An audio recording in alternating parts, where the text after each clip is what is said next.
नमस्कार दोस्तों, स्वागत है आपका हमारे YouTube चैनल सफल एरिया पर।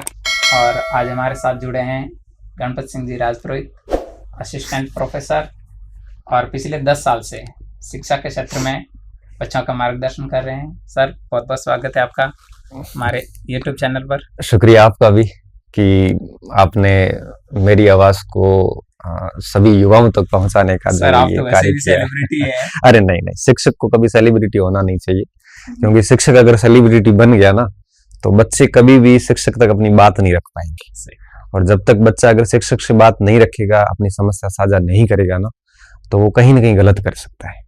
तो इसलिए शिक्षक को सेलिब्रिटी होना नहीं चाहिए। हाँ, वो बच्चों के लिए एक आदर्श जरूर हो सकता है, बच्चों के लिए एक अच्छा सा रिस्पेक्टेड पर्सन जरूर हो सकता है, लेकिन सेलिब्रिटी नहीं होना चाहिए, है ना। नहीं सर, आप वैसे भी बहुत मोटिवेशनल करते हो बच्चों को, सुनते रहते हैं आपको। वैसे मोटिवेशन शब्द से मुझे थोड़ा सा आपत्ति रहती है, क्योंकि मोटिवेशन व्यक्ति को अपने अंदर से वैसे ही आ जाता है। हाँ।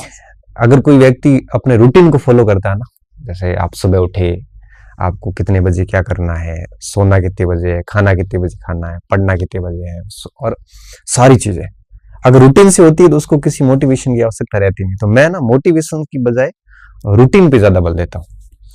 तो मुझे कई बार लोग कहते हैं सर आप अच्छा मोटिवेट करते हैं, तब मैं कहता हूँ नहीं, मैं गाइड जरूर करता हूँ कि आपको किस रास्ते पे जाना है।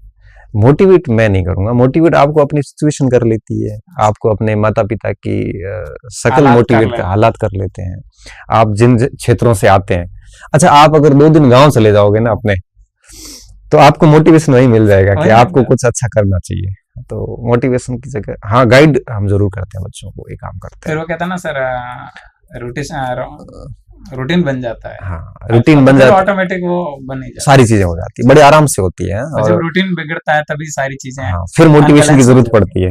हाँ, लेकिन वो मोटिवेशन रहता है 5-7 मिनट का ही। मैं आपको बहुत गजब मोटिवेट करूंगा ना, तो आप गेट तक जाते जाते आपके मस्तिष्क में ये बात आएगी, ठीक है, थोड़ा सा जोश आएगा, और कुछ समय बाद आप वापस वही डाउन फील करना लग जाओगे। जो रियल मोटिवेशन है ना, अंदर से आता है, आंतरिक मोटिवेशन जैसे कहते हैं ना सर, बनाए हुए शेर ऐसे होते हैं, शेर तो पैदा ही होते हैं। बिल्कुल बिल्कुल, चीजों को क्या ऐसे होना चाहिए। तो सर अभी हाँ बिल्कुल, आप शुरू कर सकते हैं। सर, अपनी जर्नी के बारे में थोड़ा बताएं। हाँ, यात्रा बड़ी दिलचस्प रही है। अगर मैं एक लाइन में खत्म करूं तो मरुस्थल से लेकर और भारत की दोनों राजधानियां, आर्थिक राजधानी और वास्तविक राजधानी या भौतिक राजनीतिक राजधानी से होकर बाड़मेर पे आके मेरी यात्रा जो है वो चल रही है, अभी भी यात्रा आगे जारी रहेगी। और मैं अगर बहुत स्टार्ट से जाऊं ना, पीछे से, तो हम ग्रामीण पृष्ठभूमि के हैं, और बाड़मेर से कोई 60 किलोमीटर दूर मेरा गांव है, फोगेरा गांव है, गडरा तहसील में आता है। गडरा आप लोगों ने सुना होगा, गडरा तो पाकिस्तान में चला गया, और गडरा रोड अभी बाड़मेर के अंदर है। 65 में उनका बहुत योगदान रहा था। हाँ, वहाँ पे तो फोगेरा गांव है हमारा, वहाँ पे मेरा जन्म हुआ था। पापा एडहोक बेसिस पे थे, अर्ध सरकारी कर्मचारी थे, अभी रिटायर हो चुके हैं, और सभी सकुशल है। शिक्षा की अगर मैं बात करूँ ना, तो मेरे पूरे दादाजी के परिवार में मैं पहला व्यक्ति हूँ, पर्सन हूँ जिसने 10th पास करी।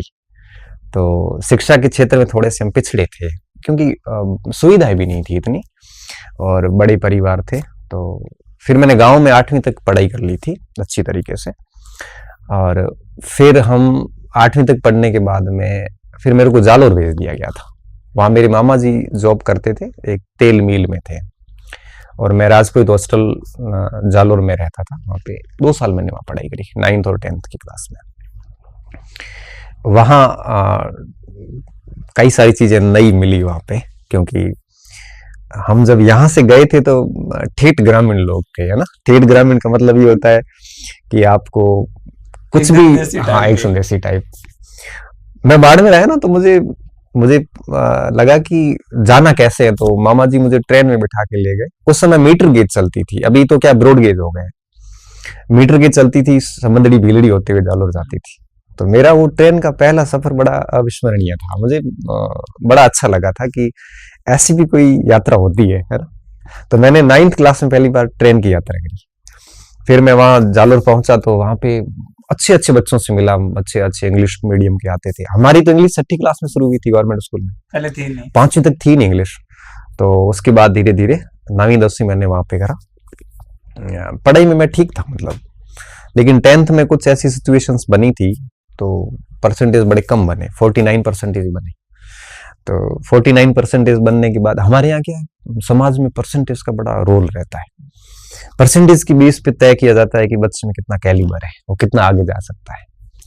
तो फिर जब मैं 49% के साथ में गांव आया ना, तो मुझे बड़ा ऐसा लगा कि फिर मैं लोगों को फेस नहीं कर पाता था। उस समय इतनी मैच्योरिटी नहीं थी कि आप अच्छे से लोगों को फेस कर सको। तो साथी भी कहते थे कि फिर इतने परसेंटेज कम बनाने थे तो जालोर क्यों गया था, यहीं पढ़ लेते। हाँ यहीं पढ़ लेते। मम्मी पापा को भी थोड़ा बुरा लगता था कि यार बच्चे के परसेंटेज बड़े कम बने, और मेरे को भी बुरा लगता था कि परसेंटेज वाकई में कम बने। तो फिर मेरे को गणित में बड़ी रुचि थी, क्योंकि मेरे 10th में ना सबसे हाईएस्ट मार्क्स गणित में आए थे, 67 थे शायद, कुछ ऐसे थे, मुझे अभी पक्के याद नहीं है। अब आप सोच सकते हो कि परसेंटेज का क्या महत्व होता है एक व्यक्ति की जिंदगी में, कि हम 10वीं के नंबर भी याद नहीं है, जिसके लिए हम मरते थे, आज मुझे वो याद भी नहीं है। और क्यों, ये मायने नहीं रखता, मायने नहीं रखते, कहीं मायने नहीं रखते। बट उस समय ऐसा एक बनाया हुआ आज भी है माहौल आज मार्केट के अंदर, आज भी ये रखा जाता है कि 90% से बड़े ज्यादा बच्चे आते हैं तो उनको अलग दृष्टिकोण से देखा जाता है। हम कॉलेज में बैठते हैं, देखते हैं परसेंटेज, जब एडमिशन लिस्ट आती है तो 95%, 94%। जब बच्चों को पढ़ाने के लिए क्लास में जाते हैं, उन बच्चों को सामान्य समझ भी नहीं होती, और कुछ बच्चे कम परसेंटेज के समझ बहुत अच्छी होती है। तो ये परसेंटेज बेसिकली मायने तो नहीं रखता, बट समाज में एक ऐसा बनाया हुआ माहौल पड़ा हुआ। हाँ, तो उससे कई सारे बच्चे इन्फीरियरिटी में आ जाते हैं, हीनता की भावना का शिकार होते हैं। और मैं हुआ था, वाकई में हुआ था, कि मुझे लगा कि सच में सब कुछ चीजें बहुत मेरे हाथ बस की बात कुछ भी नहीं है, पढ़ना भी नहीं चाहिए। हाँ, क्योंकि 49% तो पापा ने कहा ITI करवा दो उसको, और किसी ने कहा कि ऐसे करो, इसको हैंडीक्राफ्ट की फैक्ट्री में भेज दो, जोधपुर भेज दो। मैंने कहा सब डिसीजन ले रहे हैं, मेरे को तो कोई पूछ ही नहीं रहा है, तुझे क्या करना है। भैया ने पूछा, बड़े भैया ने मेरे को, बड़े भैया ने पढ़ाई छोड़ दी थी, बट वो मेरी इच्छाओं का बड़ा ख्याल रखते हैं। उन्होंने कहा तुझे क्या करना है, मैंने कहा मेरे को तो मैथ्स लेनी है। ये वो बात हो गई कि गली क्रिकेट भी नहीं आता और मुझे तो विराट कोहली के साथ खेलना है। तो मेरे को कहा मैथ छोड़, करना क्या। मैंने कहा मुझे ठीक ठाक स्कूल में एडमिशन दिला दो। तो मेरे को आर्ट्स दिला दी और मैं उसमें संतुष्ट था। फिर रामसर गया मैं, मालू राजकीय उच्च माध्यमिक विद्यालय रामसर में मैंने 11th और 12th किया। 12th में मेरे 61% बने थे और मुझे बहुत अच्छा लगा था, फर्स्ट डिवीजन बना था। तो और मुझे लगता है वो मेरे जीवन का दूसरा फर्स्ट डिवीजन था। पहला 8वीं बना था और दूसरा इसमें 12th में बना था। अच्छा लगा क्या? अच्छा लगा। लेकिन एक चीज और बताऊं मैं आपको, जो 10th की मेरी मार्कशीट है ना, वो मैं कई साल मैंने छुपा के रखी थी। मेरी फाइल में वो उसके ऊपर 9th की मार्कशीट रखता था। और जैसे ही मैं गवर्नमेंट जॉब में आ गया, अच्छे खासे बच्चों को मैंने गाइड करना स्टार्ट किया, उसके बाद उस मार्कशीट को मैं हर जगह बोलता हूँ, हर जगह बताता हूँ। अब वो मार्कशीट मेरी मजबूती है, क्योंकि मैंने मेरी कमजोरी को मजबूती करना सीख लिया है। और जो व्यक्ति अपनी वीकनेस को अपनी स्ट्रेंथ बना लेता है ना, उसको इस कायनात में कोई रोकने वाला नहीं है। तो आज आप मेरा कोई भी स्पीच कहीं सुनोगे, या फिर आप कहीं पर भी क्लासेस में बैठता हूँ, बात करता हूँ, बच्चों को निरंतर बात करता रहता हूँ, तो मैं 10th की जिक्र जरूर करता हूँ, क्योंकि इससे उन बच्चों को हौसला मिलता है जो वास्तव में जिनकी परसेंटेज किसी कारणवश कम बने हैं। हमारी सोसाइटी की समस्या ये है कि वो परसेंटेज तो देखते हैं, लेकिन उसके कम बनने के पीछे के कारण तो नहीं जानते। बैकग्राउंड स्टोरी क्या है, क्या पता इसको डेंगू हुआ हो, क्या पता वो स्पोर्ट्स में था, क्या पता वो कोई पारिवारिक समस्या से गुजर रहा था। तो मैं परसेंटेज बताता हूँ, इससे क्या होता है कि सभी को थोड़ा सा हौसला मिलता है कि चलो सर ये व्यक्ति कर सकता है, या फिर गांव से आके और जब सर्च किया जा सकता था हम भी कर सकते हैं। फिर 12th के बाद मैं यहीं आ गया बाड़मेर के अंदर, पीजी कॉलेज में एडमिशन ले लिया था। 3 साल में राजप्रीत हॉस्टल बाड़मेर में रहा और यहाँ पे मैंने ठीक ठाक पढ़ाई करी थी। मैंने यहाँ पे रूटीन बना लिया था कि 7-8 घंटे डेली पढ़ना, मतलब पढ़ना। मुझे कुछ प्रूव करना था ऐसे, हालांकि टारगेट कुछ भी नहीं, टारगेट था पीटीटी पास करना, है ना। उस समय कोई आरएएस से समझता नहीं था, आरएएस आईएएस वगैरह ये सब चीजें सपने हमने बाद में देखे। पहले ये था कि मुझे पीटीटी में अच्छी रैंक लानी। रीजन ये था इसका कि आसपास के सब लोग पीटीटी की तैयारी करते थे, प्री बीएड की, मतलब वो बीएड में एंट्रेंस टेस्ट होता है पीटीटी का। तो मैंने कहा उसमें मुझे टॉप करना है, और एक समाज का जीके की परीक्षा होती है, मुझे लगता था कि मुझे उसमें टॉप करना चाहिए, लोग मुझे जानेंगे ऐसे। उस हेतु मैं पूरा साल पढ़ता था, ताकि मेरे ऐसी कोई रैंक वैंक आएगी तो मुझे थोड़ा सा अलग से रेपुटेशन, ऐसे इंपोर्टेंस दिया जाएगा।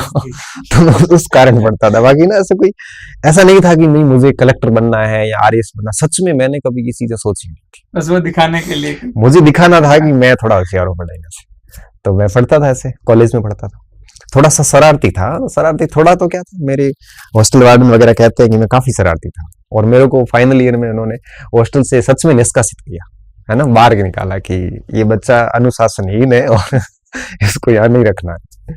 हालांकि मेरी गलती कुछ थी नहीं, हालांकि एक व्यक्ति को अपनी गलती नजर जाती भी नहीं है, वो गलतियां दूसरों की नजर आती है, खुद की बहुत गलती नहीं आती। बहुत चंचल भी था। वो कहते हैं ना कि सबसे मुश्किल काम होता है खुद की गलती ढूंढना। दुनिया वो पूरी दुनिया सर्च कर लेगा, वो अमेरिका के कैलिफोर्निया में भी चला जाएगा, वो चीन के प्रांत देख लेगा, लेकिन खुद की गलती को देख नहीं पाएगा, वो कभी व्यक्ति देख नहीं पाता है। तो फिर मुझे हॉस्टल से निष्कासित किया, वो मेरे लिए ठीक हुआ। वो तब मैं सोचता हूँ, कई बार कहता हूँ ना, कि जो भी होता है ना अच्छा होता है। ईश्वरीय व्यवस्थाओं पे मैं बड़ा विश्वास करता हूँ। कोई व्यवस्था भगवान ने कर रखी, बढ़िया ही कर रखी। वहां से जैसे मेरे को बाहर निकाला ना हॉस्टल से, तो मुझे किसी से कोई शिकायत नहीं थी, मुझे बड़ा अच्छा लगा। अच्छा इसलिए लगा, वो बहुत बाद में अच्छा लगा। हॉस्टल से बाहर निकालते मुझे एक अच्छा सा ग्रुप मिल गया था, इतना बढ़िया ग्रुप मिला, जिसमें रघुनाथ विश्नोई था, गौरव चौधरी, भगवान साहेजी शर्मा, भवानी, अब ये सारे राजपत्रित अधिकारी हैं, और ये मेरे से सारे सीनियर भी है। इन्होंने मेरे को अंगुली पकड़ के और बढ़िया तरीके से मोटिवेट किया, और पग पग पे एक बड़े भाई, एक गार्जियन की तरह उन्होंने मेरी खूब मदद करी। और मैं आगे बताऊंगा आपको कि कहाँ पे कैसे कुछ हुआ, और इस तरह से आगे बढ़ते गए। फाइनल ईयर में ड्रीम्स देखे। बी फाइनल ईयर में रघुनाथ के साथ में बैठता था, तो यूपीएससी का नाम सुना कि यहाँ पे कोई चीज होती है, असिस्टेंट कमांडेंट का एग्जाम होता है, सीडीएस का एग्जाम होता है, एसी का, उसमें आईएएस के होते हैं। ये सारी बातें मैं सुनता हूँ ये फाइनल ईयर में। फर्स्ट ईयर सेकंड ईयर तक ऐसा कुछ भी नहीं था। हाँ, मैंने एक एसएससी का एग्जाम जरूर दिया था, बट मुझे पता नहीं था कि ये है क्या। सुना था तो दे दिया। सब फॉर्म भर रहे थे तो मैंने भी भर दिया था। जैसे मैं 5वीं क्लास में गया था नवोदय विद्यालय का एग्जाम देने के लिए, प्रवेश परीक्षा का। हम ट्रैक्टर में बैठ के सेव गए थे, 3 घंटे की यात्रा करी, 45 किलोमीटर ट्रैक्टर से करी थी। तो वहां गए तो मुझे ये पता नहीं था कि इस परीक्षा को पास करने के बाद होगा क्या। तो गुरुजी ने ये कहा था कि इस परीक्षा को पास करने के बाद आपकी कोई अच्छी स्कूल मिलेगी। तो उस दिन शायद मैं स्कूल में था नहीं, वो बात मैंने सुनी नहीं थी। मेरे को लगा था कि नौकरी लगेगी ऐसे, और मैं उसमें फेल हुआ। तो मेरे जीवन की पहली असफलता जो है ना, वो 5वीं क्लास में मिल गई थी मुझे। हालांकि वो फर्क नहीं पड़ता उन चीजों, उस समय बच्चा इतना छोटा होता है ना कि उसको फेल पास वो समभाव में होता है, उसके लिए सभी समान चीजें होती है। फिर वो फाइनल ईयर में अच्छे से ड्रीम्स देखे, और फिर यूपीएससी की तैयारी शुरू करी। फिर धीरे धीरे पढ़ता गया, है ना, गति मिलती गई। अब आप अगर मेरे से ये पूछोगे ना कि आपने कब नौकरी का सपना देखा था या आपको क्या बनना था, तो इसका उत्तर मैं यही कहूंगा कि मैंने कभी सपना नहीं देखा। कभी मेरा कोई ऐसा ड्रीम नहीं था कि मैं एक प्रशासनिक अधिकारी बनूं, या फिर मैं, हाँ, वर्दी से बड़ा प्रेम था। कोई भी वर्दी यूनिफॉर्म आज भी देखता हूं ना, तो मुझे आज भी अंदर से ऐसे होता है कि काश। तैयारी नहीं की कभी? करी मैंने, तैयारी करी मैंने असिस्टेंट कमांडेंट के लगातार 3 फिजिकल दिए, और तीनों बार मैं चेस्ट आउट हुआ। सीना, मैं जिम भी गया 6 महीने के लिए लेकिन जिम बेस नहीं बढ़ा पाया मेरा। और मैंने इसमें कमांड डिफेंस सर्विसेज जो सीडीएस होता है, इसका भी दिया, एसएसबी दिया, लेकिन इंग्लिश बड़ी पुअर थी, बड़ी मुश्किल से पास होते थे।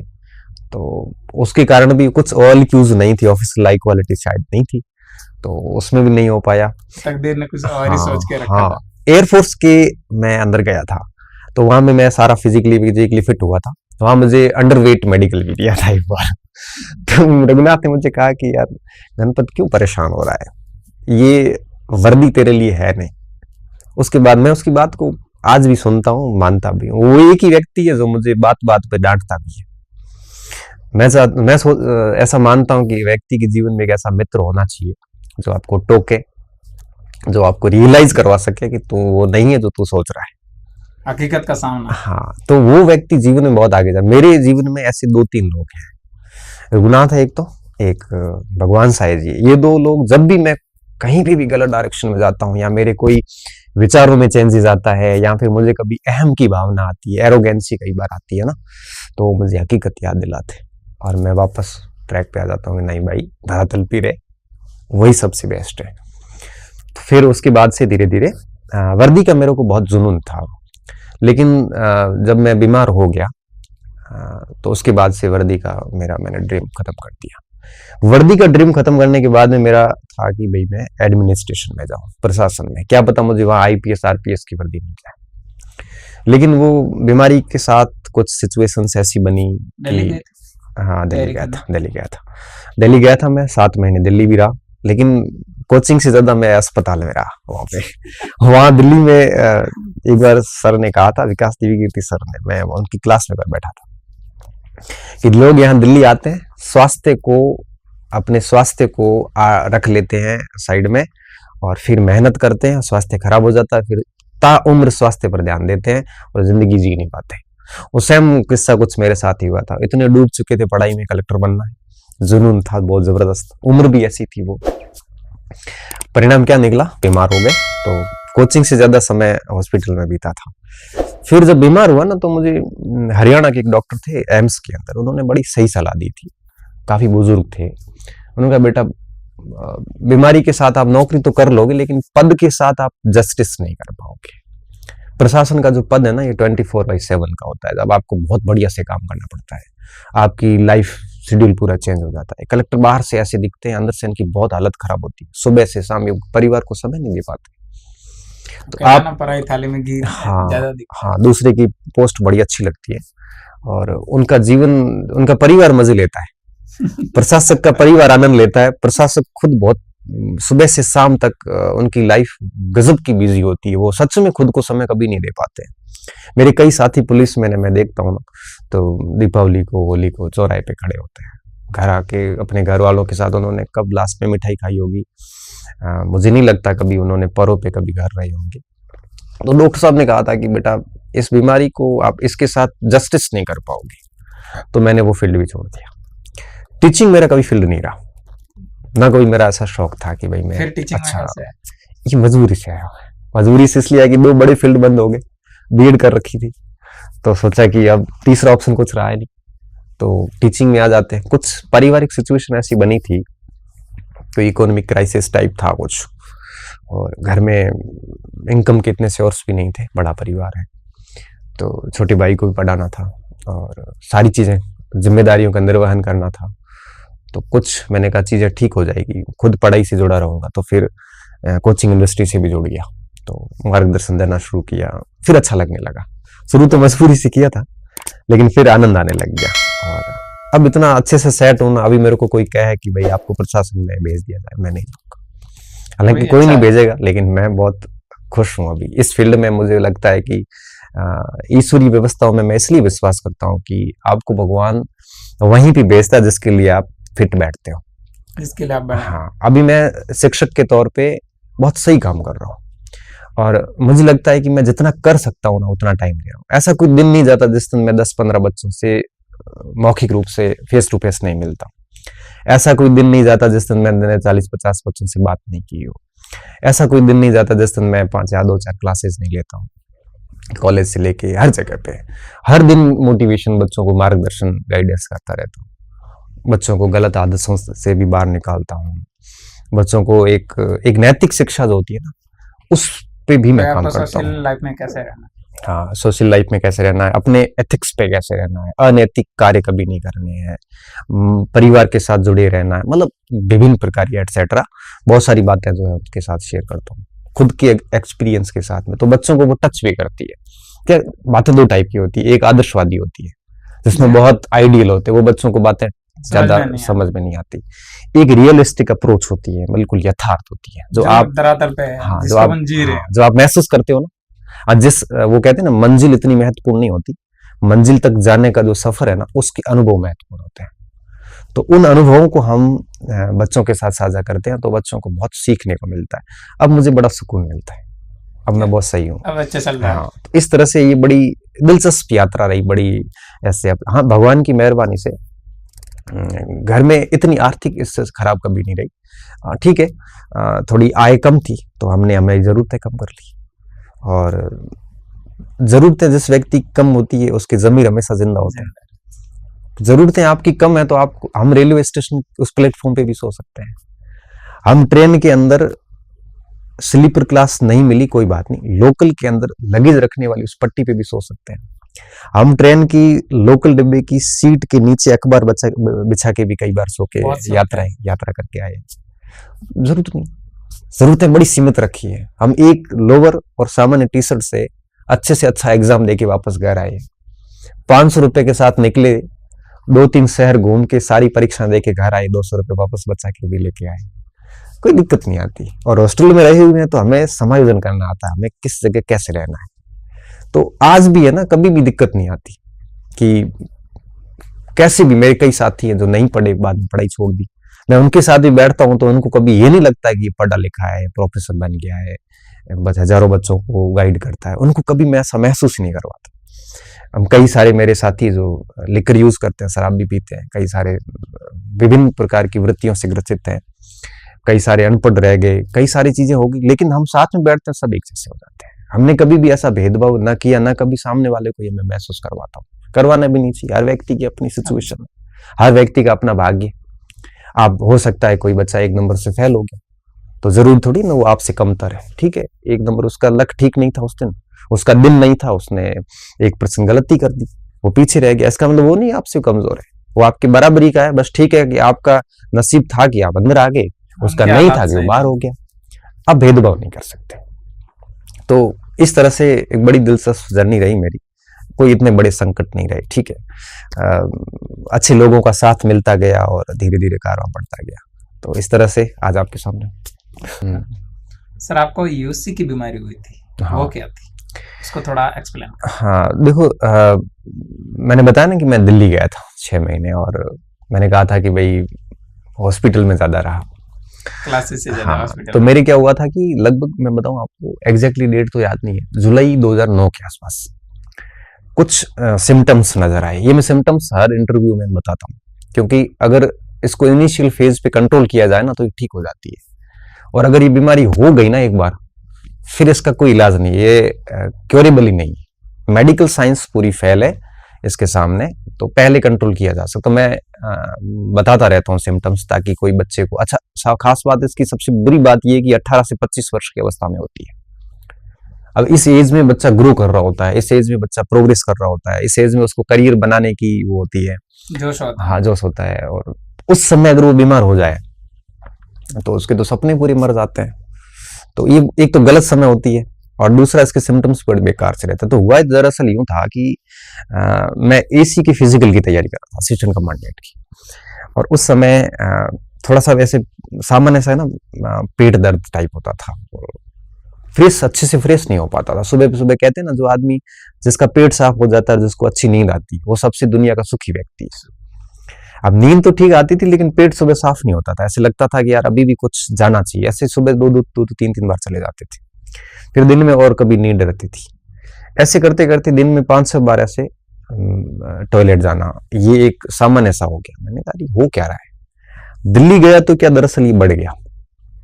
तो 2-1 महीने तक तो हम हॉस्पिटल में घूमते रहे, बीमारी डायग्नोस नहीं हुई। जब तक बीमारी डायग्नोस नहीं होती तब तक उसका ट्रीटमेंट भी नहीं होता।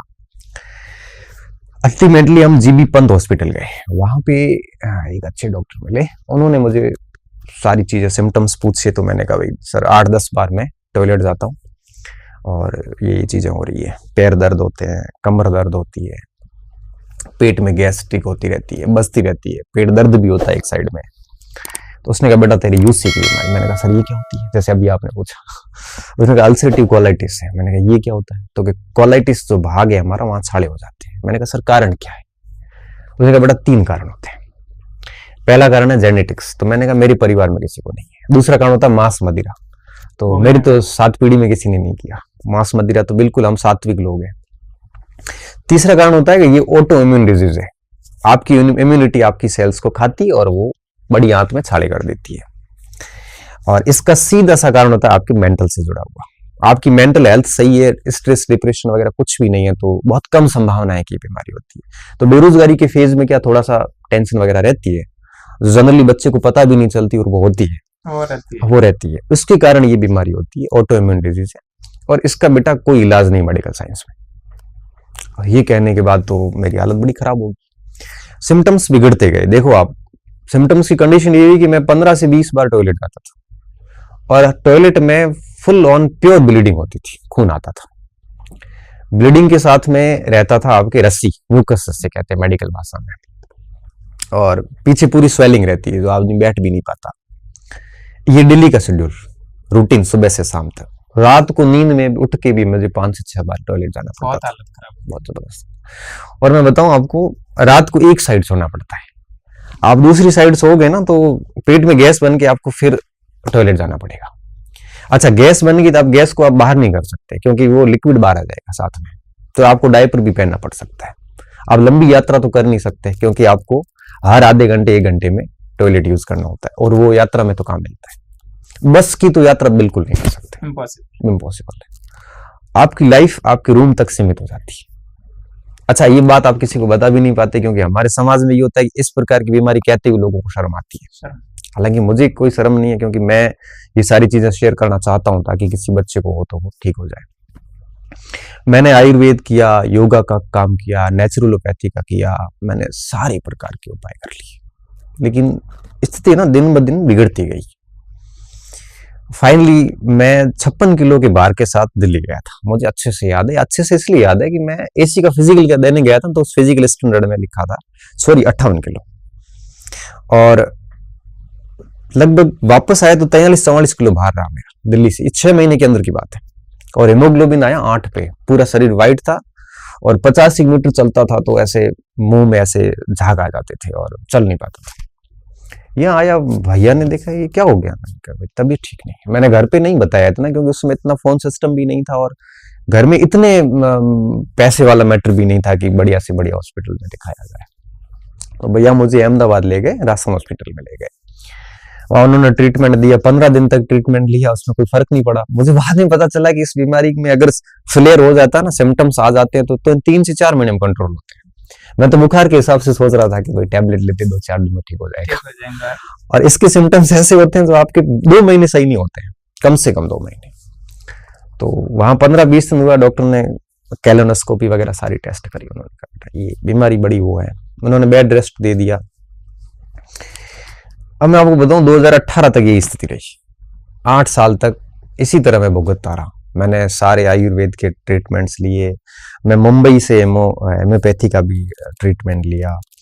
ऐसा नहीं कि मैं अनुशासित व्यक्ति नहीं हूँ, मैंने गजब अनुशासित हूँ और बहुत गजब परहेज रखता हूँ। 8 साल जेला? हाँ, गजब तरीके से जेला। मैं 8 साल किसी शादी समारोह कहीं पे फंक्शन में भी नहीं जाता था कि इंटरव्यू में बैठ जाऊंगा और वहां अगर मेरे को दिक्कत हो गई तो क्या करूंगा। और सबसे बड़ी बात देखिए कि ये मेंटल में और बैठती है बीमारी।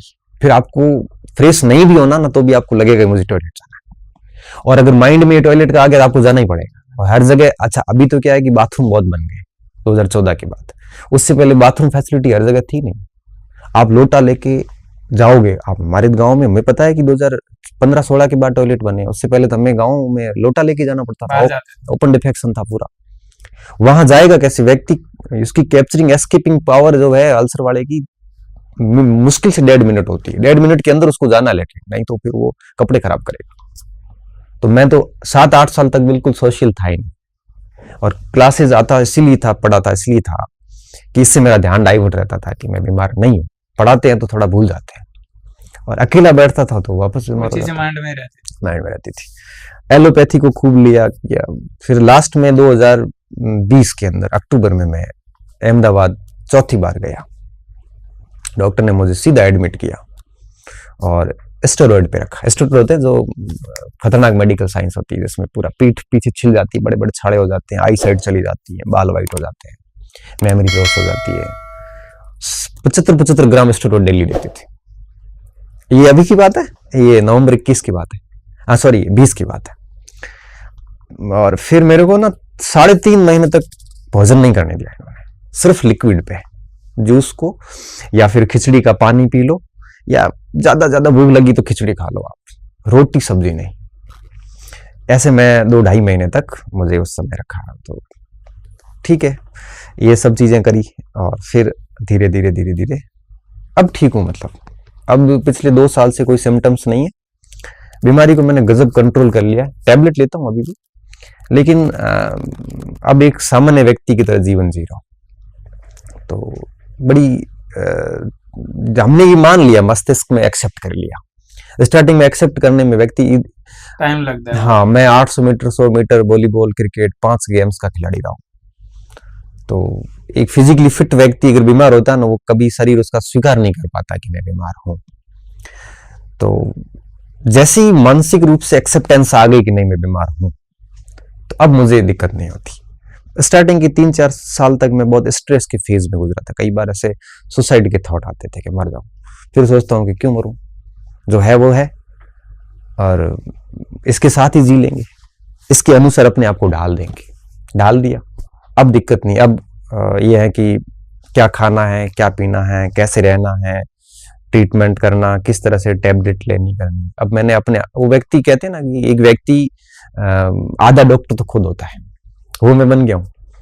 और उसके बाद देखिए कि ये सारे सिम्टम्स मैंने जब बताया ना सोशल मीडिया पे, इंटरव्यू में, मैं न जाने कितने स्टूडेंट को इस बीमारी से बचाया कि बच्चा बता देता है सर मेरे ये सिम्टम्स आ रहे हैं, तो मैं उसको हाथों हाथ उसको सही जगह भेज देता हूँ, पहले रिपोर्ट्स मांगता हूँ, करता हूँ। तो मैं ये डॉक्टर का काम भी आजकल कर रहा हूँ। तो वैसे इसकी जब पहचान हो जाती है, हाँ, इसको रोकने के कुछ नहीं, कोई उपाय नहीं इसका, कुछ भी नहीं। ये कोई उपाय नहीं। बस ये है कि आप दूध से दूर हो जाओ, डेयरी प्रोडक्ट से दूर हो जाओ, और मिर्ची तेल वगैरह से दूर हो जाओ, और साथ साथ में कुछ खट्टे पदार्थ वगैरह, एसिडिटिक चीजें वो खानी दूर खत्म कर दो। शेड्यूल आपका फिक्स होना चाहिए, कितने बजे सोते हो, कितने बजे उठते हो, खाना कितने बजे खाते हो, इतना फिक्स होना चाहिए। शेड्यूल बिगड़ते आप बीमार हो जाओगे वापस। मैं भी हूँ, अभी मेरा शेड्यूल अगर बिगड़ जाए ना, 3 दिन आप बिगाड़ दो मेरा शेड्यूल, चौथे दिन में वापस बैठ गया। ये फ्लेयर 1 दिन में वापस आता है। मतलब आप तो फिक्स टाइम टेबल के अकॉर्डिंग फिक्स है, मुझे 10 बजे भोजन सुबह करना, तो मैं करके ही निकलता हूँ। वापस दिन में भर कुछ भी ना खाऊं तो चल जाता है, नॉर्मल जूस पी लेता हूँ। शाम को मैं 7 बजे 8 बजे खाता हूँ, तो मुझे खाना ही है, सोना है, सुबह उठना है, ये पूरा रूटीन फिक्स हो गया। तो अब दिक्कत नहीं है।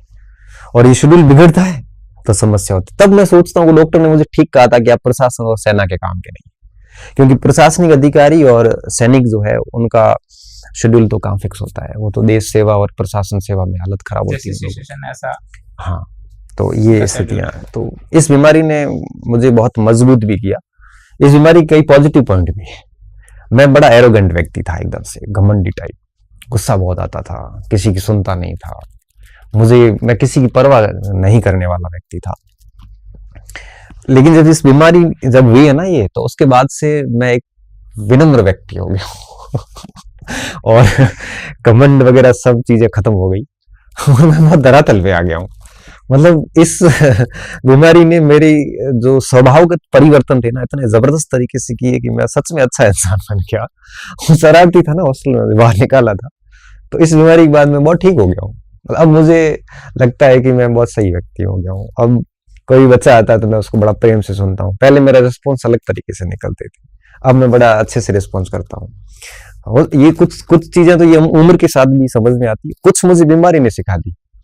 और तो ये बीमारी का पॉजिटिव पॉइंट था कि मुझे एक स्वभावगत कुछ कमियां थी ना, वो ठीक कर दी इसने। ये है, चल रहा है। मैं तो यही कहूंगा कि कोई व्यक्ति बीमार हो जाता है ना, तो उसको मानसिक रूप से स्वीकार कर लेना चाहिए कि मैं बीमार हो चुका हूँ, और भगवान ने आपको चुना है तो किसी कारण से ही चुना होगा। कई बार मैं कहता हूँ कि यार ऐसी रेयर बीमारी मुझे ही क्यों, क्योंकि अल्सर ठीक होती है, सारे अल्सर ठीक होते हैं, एक यही नहीं होता।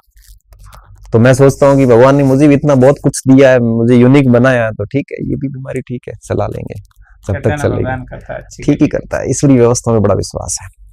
सर मैंने सुना था कि आपने एक हिस्ट्री चीटर था, उनको भी एक अच्छा इंसान बना दिया था। वो क्या सीन था, उसका किस्सा सुनाइए था। दरअसल मेरे पास हर प्रकृति के स्टूडेंट आते हैं, है ना। कई बार बहुत इंटेलिजेंट बच्चे भी आते हैं, कई बार बहुत बदमाश प्रकृति के लोग भी आते हैं।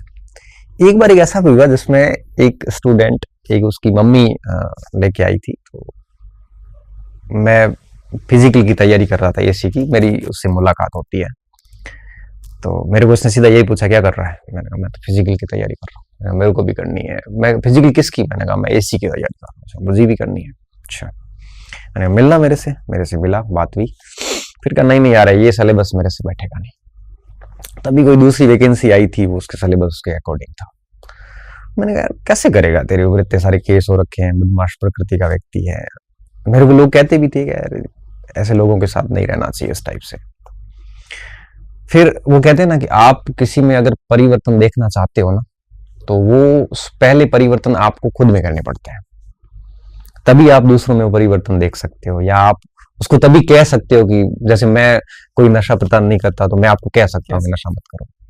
आज मैं किसी भी यूट्यूब की दुनिया में ऐसे सीधा ठोक के बोलता हूँ ना, तो इसके कारण ये है कि मैं वो चीजें करता हूँ, वास्तविक जीवन में है सारी चीजें, बनावटीपन नहीं हो सकता। तो मैंने वो मेरे साथ रहा 2-1 साल, धीरे धीरे सारे नशे पत्ते छोड़ दिए, मतलब सभी प्रकार की दुष्वृत्तियों से बाहर आ गया।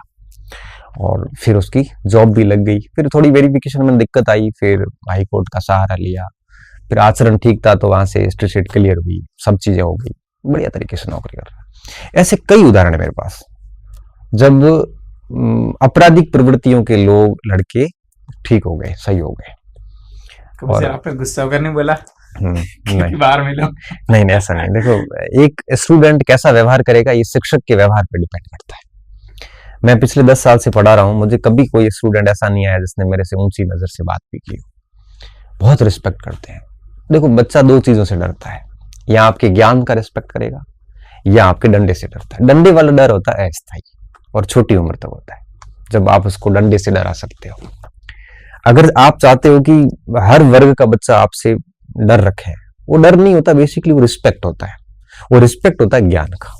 अगर आप किसी व्यक्ति के जीवन में थोड़ा सा भी परिवर्तन लाते हो, थोड़ा सा भी, वो व्यक्ति जीवन भर आपका रिस्पेक्ट करेगा और वो आपकी हर बात को बड़ी गौर से सुनेगा, और आप जैसा वो कहोगे वैसा वो करेगा।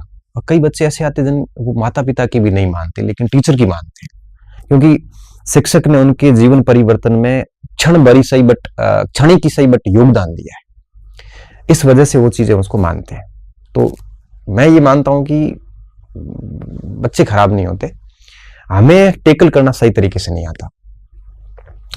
कोचिंग सेंटर्स में हर जगह हर टाइप के बच्चे आते हैं, कई तो बड़े अफलातून होते हैं और कई अलग टाइप के भी होते हैं, सबको लेके चलते हैं, कभी दिक्कत नहीं आती।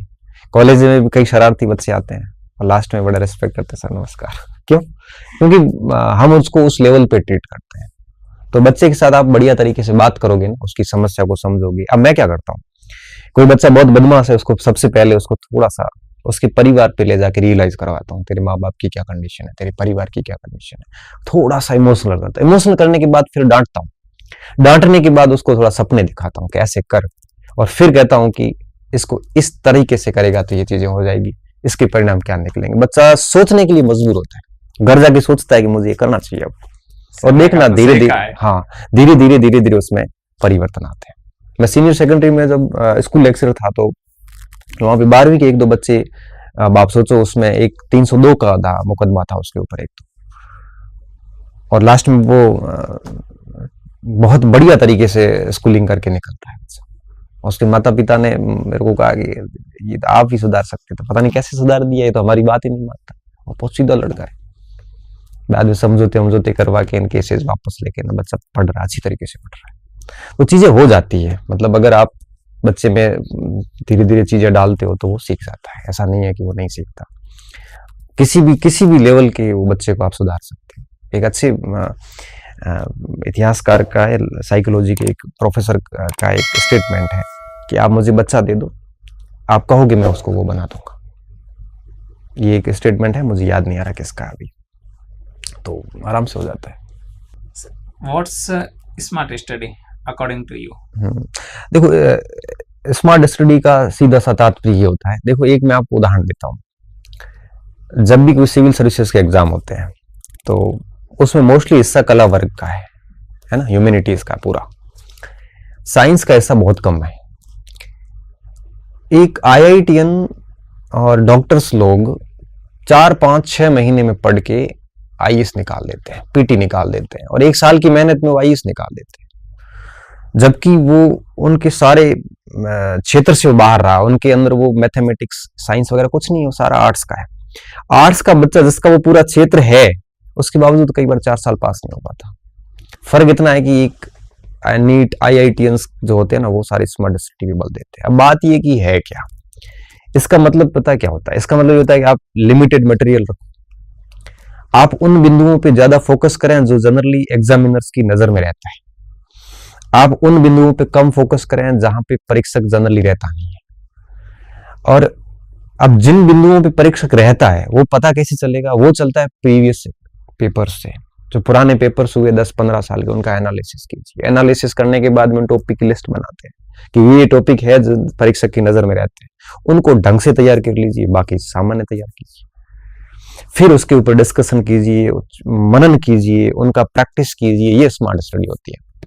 बाकी क्या, बच्चे उलझ जाते हैं। बच्चे क्या करते हैं कि एक ही पार्ट को लेके, जैसे पॉलिटी पढ़ रहे हैं तो वो 2-4 किताबें लेके आ जाते हैं, फिर उसको थ्रू आउट फर्स्ट पेज से लास्ट पेज तक पढ़ते हैं और सभी को समान इंपॉर्टेंस देते हैं। ऐसा कैसे हो सकता है? आप पढ़ रहे हो, जैसे राष्ट्रपति है तो राष्ट्रपति पढ़ रहे हैं, तो आपको पता है राष्ट्रपति में उसकी चुनाव प्रक्रिया क्या है, ये पूछती है यूपीएससी, उसको तैयार कर लिया। या राष्ट्रपति की वीटो पावर कौन सी है, उसको बढ़िया तैयार कर लिया। आपातकालीन शक्तियां कौन सी है, उसको ठीक तैयार कर लिया। ऐसे 5-7 प्रश्न हैं जहां यूपीएससी की, आरपीएससी की, किसी भी संस्था की नजर रहती है। आप उनको फोकस करो जबरदस्त तरीके से और बाकी वालों को नॉर्मल देख लो। ये होता है स्मार्ट तरीका, तो कम समय में भी आपको सफलता दिला सकता है। और ये जनरली मैं देखता हूं कि जो टेक्निकल माइंड के लड़के हैं ना, वो बहुत अच्छी तरीके से करते हैं। और हम जैसे लड़के हैं ना, जैसे हम लोग ह्यूमैनिटी वाले, आर्ट्स वाले, ये जनरली कम करते हैं। हमको लगता है कि हम सारा तैयार कर लें, और सारा कैसे तैयार करोगे जब यूपीएससी की कट ऑफ 50% रहती है? सारा तैयार कभी नहीं हो सकता, ये एक भ्रम है। अगर मैं सोच रहा हूँ कि मुझे पूरा इतिहास आता है, तो मैं बहुत बड़ी गलतफहमी में हूं। क्यों? क्योंकि पूर्ण कोई है ही नहीं, सब व्यक्ति अधूरे हैं, और अपने ज्ञान को पूरे करने का हर व्यक्ति प्रयास करता है, और इस क्रम में वो सीखता जाता है। आप पूर्णता का दावा कैसे कर सकते हो? एक सामान्य युद्ध पे कई लोगों ने अपनी पूरी जीवन लगा दिया पीएचडी करने। आप कह रहे हो वो टॉपिक आपको पूरा आता है? पॉसिबल ही नहीं, पूर्णता आती नहीं। ठीक है, हमारा लेवल परीक्षा पास करने जैसा हो चुका है, आप ये दावा कर सकते हैं, बट ये नहीं कह सकते कि मुझे पूरा आता है। इसलिए पूर्ण बनने का प्रयास न करना भी स्मार्ट स्टडी। तो 60-70% कट ऑफ रहती है, 80-90% सिलेबस को फंसाया जाए, फिर एग्जाम हॉल की स्ट्रेटजी को फॉलो किया जाए, उस हिसाब से करे तो आराम से चीजें हो जाती है। यही स्मार्ट स्टडी है। मतलब मोटे मोटे तौर पे आप कहो तो आपको ये पता होना चाहिए पढ़ना क्या है और छोड़ना क्या है। छोड़ना क्या है, ये ज्यादा महत्वपूर्ण है। आपको ये पता चल गया ना कि ये चीजें छोड़ने वाली है, तो बाकी वालों का बढ़िया पढ़ोगे। कितना पढ़ना है, अच्छा गहराई का भी ध्यान रखना पड़ता है। आप बहुत ज्यादा गहराई में जा रहे हो तो 4 टॉपिक भी ठीक नहीं कर पाओगे।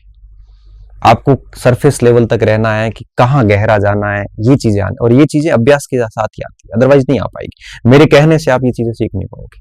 आप जितना ज्यादा अपने आप को घिसोगे ना, आपको पता चलता जाएगा कि किस टॉपिक में मुझे कितना जाना है, और फिर मजा आएगा पढ़ने का, फिर लगेगा कि हाँ ठीक काम कर रहा हूँ। बाकी एग्जाम बोर्ड को फॉलो करते रहो, और क्या, पैटर्न को बस, और क्या, इतना ही करना है। बाकी स्मृतियां सबकी बराबरी होती है। अब प्रैक्टिस किसने ज्यादा की है, किसने ज्यादा अपने आप को घिसा है, ग्रिल किया है, वो रिजल्ट नहीं पड़ते हैं। इतनी सा उसको कुछ, उसमें ज्यादा कुछ भी नहीं है स्मार्ट स्टडी में। इसका इतना बनाया हुआ है कि स्मार्ट स्टडी क्या होती है, वही आजकल बहुत हाईलाइट में। हाँ, आजकल मटेरियल मार्केट में बढ़ गए ना, मार्केट में गाइडेंस देने वाले लोग बढ़ गए, मार्केट में हर टॉपिक की सामग्री बढ़ गई, तो अब स्मार्ट स्टडी की ज्यादा आवश्यकता है। पहले लिमिटेड सामग्री थी, स्मार्ट ही होती थी स्टडी, अब तो ज्यादा हो गया, तो चयन की दिक्कत अब आ रही है। पहले तो एक ही था, आपके पास विकल्प ही नहीं दूसरा। सर, स्टडी करने वाले स्टूडेंट मोस्टली क्या गलती करते हैं जिसकी वजह से वो एग्जाम की रेस से बाहर ही हो जाते हैं? हाँ, अब देखो, इस प्रश्न का उत्तर भी पिछले प्रश्न के उत्तर में छिपा हुआ है। बच्चा सबसे पहली गलती ये करता है कि सिलेबस ही याद नहीं करता। सिलेबस याद कर लिया तो उसके अकॉर्डिंग बहुत सारी पुस्तकें लाता है। मैं हमेशा स्टूडेंट को कहता हूँ, लिमिटेड सामग्री रखो, आप एक से ज्यादा मत रखो, क्योंकि सभी सामग्री में अल्टीमेटली प्रश्न बराबर ही आते हैं। तो पहली गलती वो ये करता है कि सिलेबस ढंग से याद नहीं करता। दूसरी गलती ये करता है कि वो बुक्स बहुत ज्यादा ले आता है। तीसरी गलती ये करता है कि बुक्स ज्यादा लाने के बाद में कंफ्यूज हो जाता है कि अब पढ़ना क्या है, उसमें छोड़ना क्या है, कौन सी किताब पढ़नी है।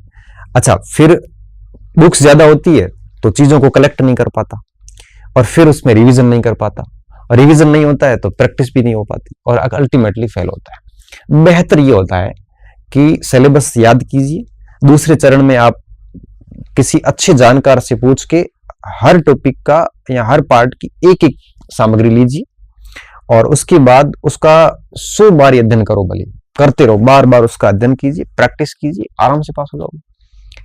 अब बच्चा क्या करता है, आज की क्या यूट्यूब की दुनिया है, अब बच्चा हर किसी से गाइडेंस लेता है, क्योंकि बेरोजगारी बड़ी संवेदनशील अवस्था होती है। जब व्यक्ति सोचता है कि क्या पता इससे कोई बात सीख लूं या मेरी नौकरी लग जाए, इससे ये किताब लेके आऊं, मेरे लाइब्रेरी में कोई बच्चा अगर कोई दूसरी किताब लेके बैठा तो मेरा मन करता मैं ये लेके आ जाऊं, किसी की कोचिंग के नोट्स पढ़े हैं तो यार ये भी लेके आ जाता हूँ।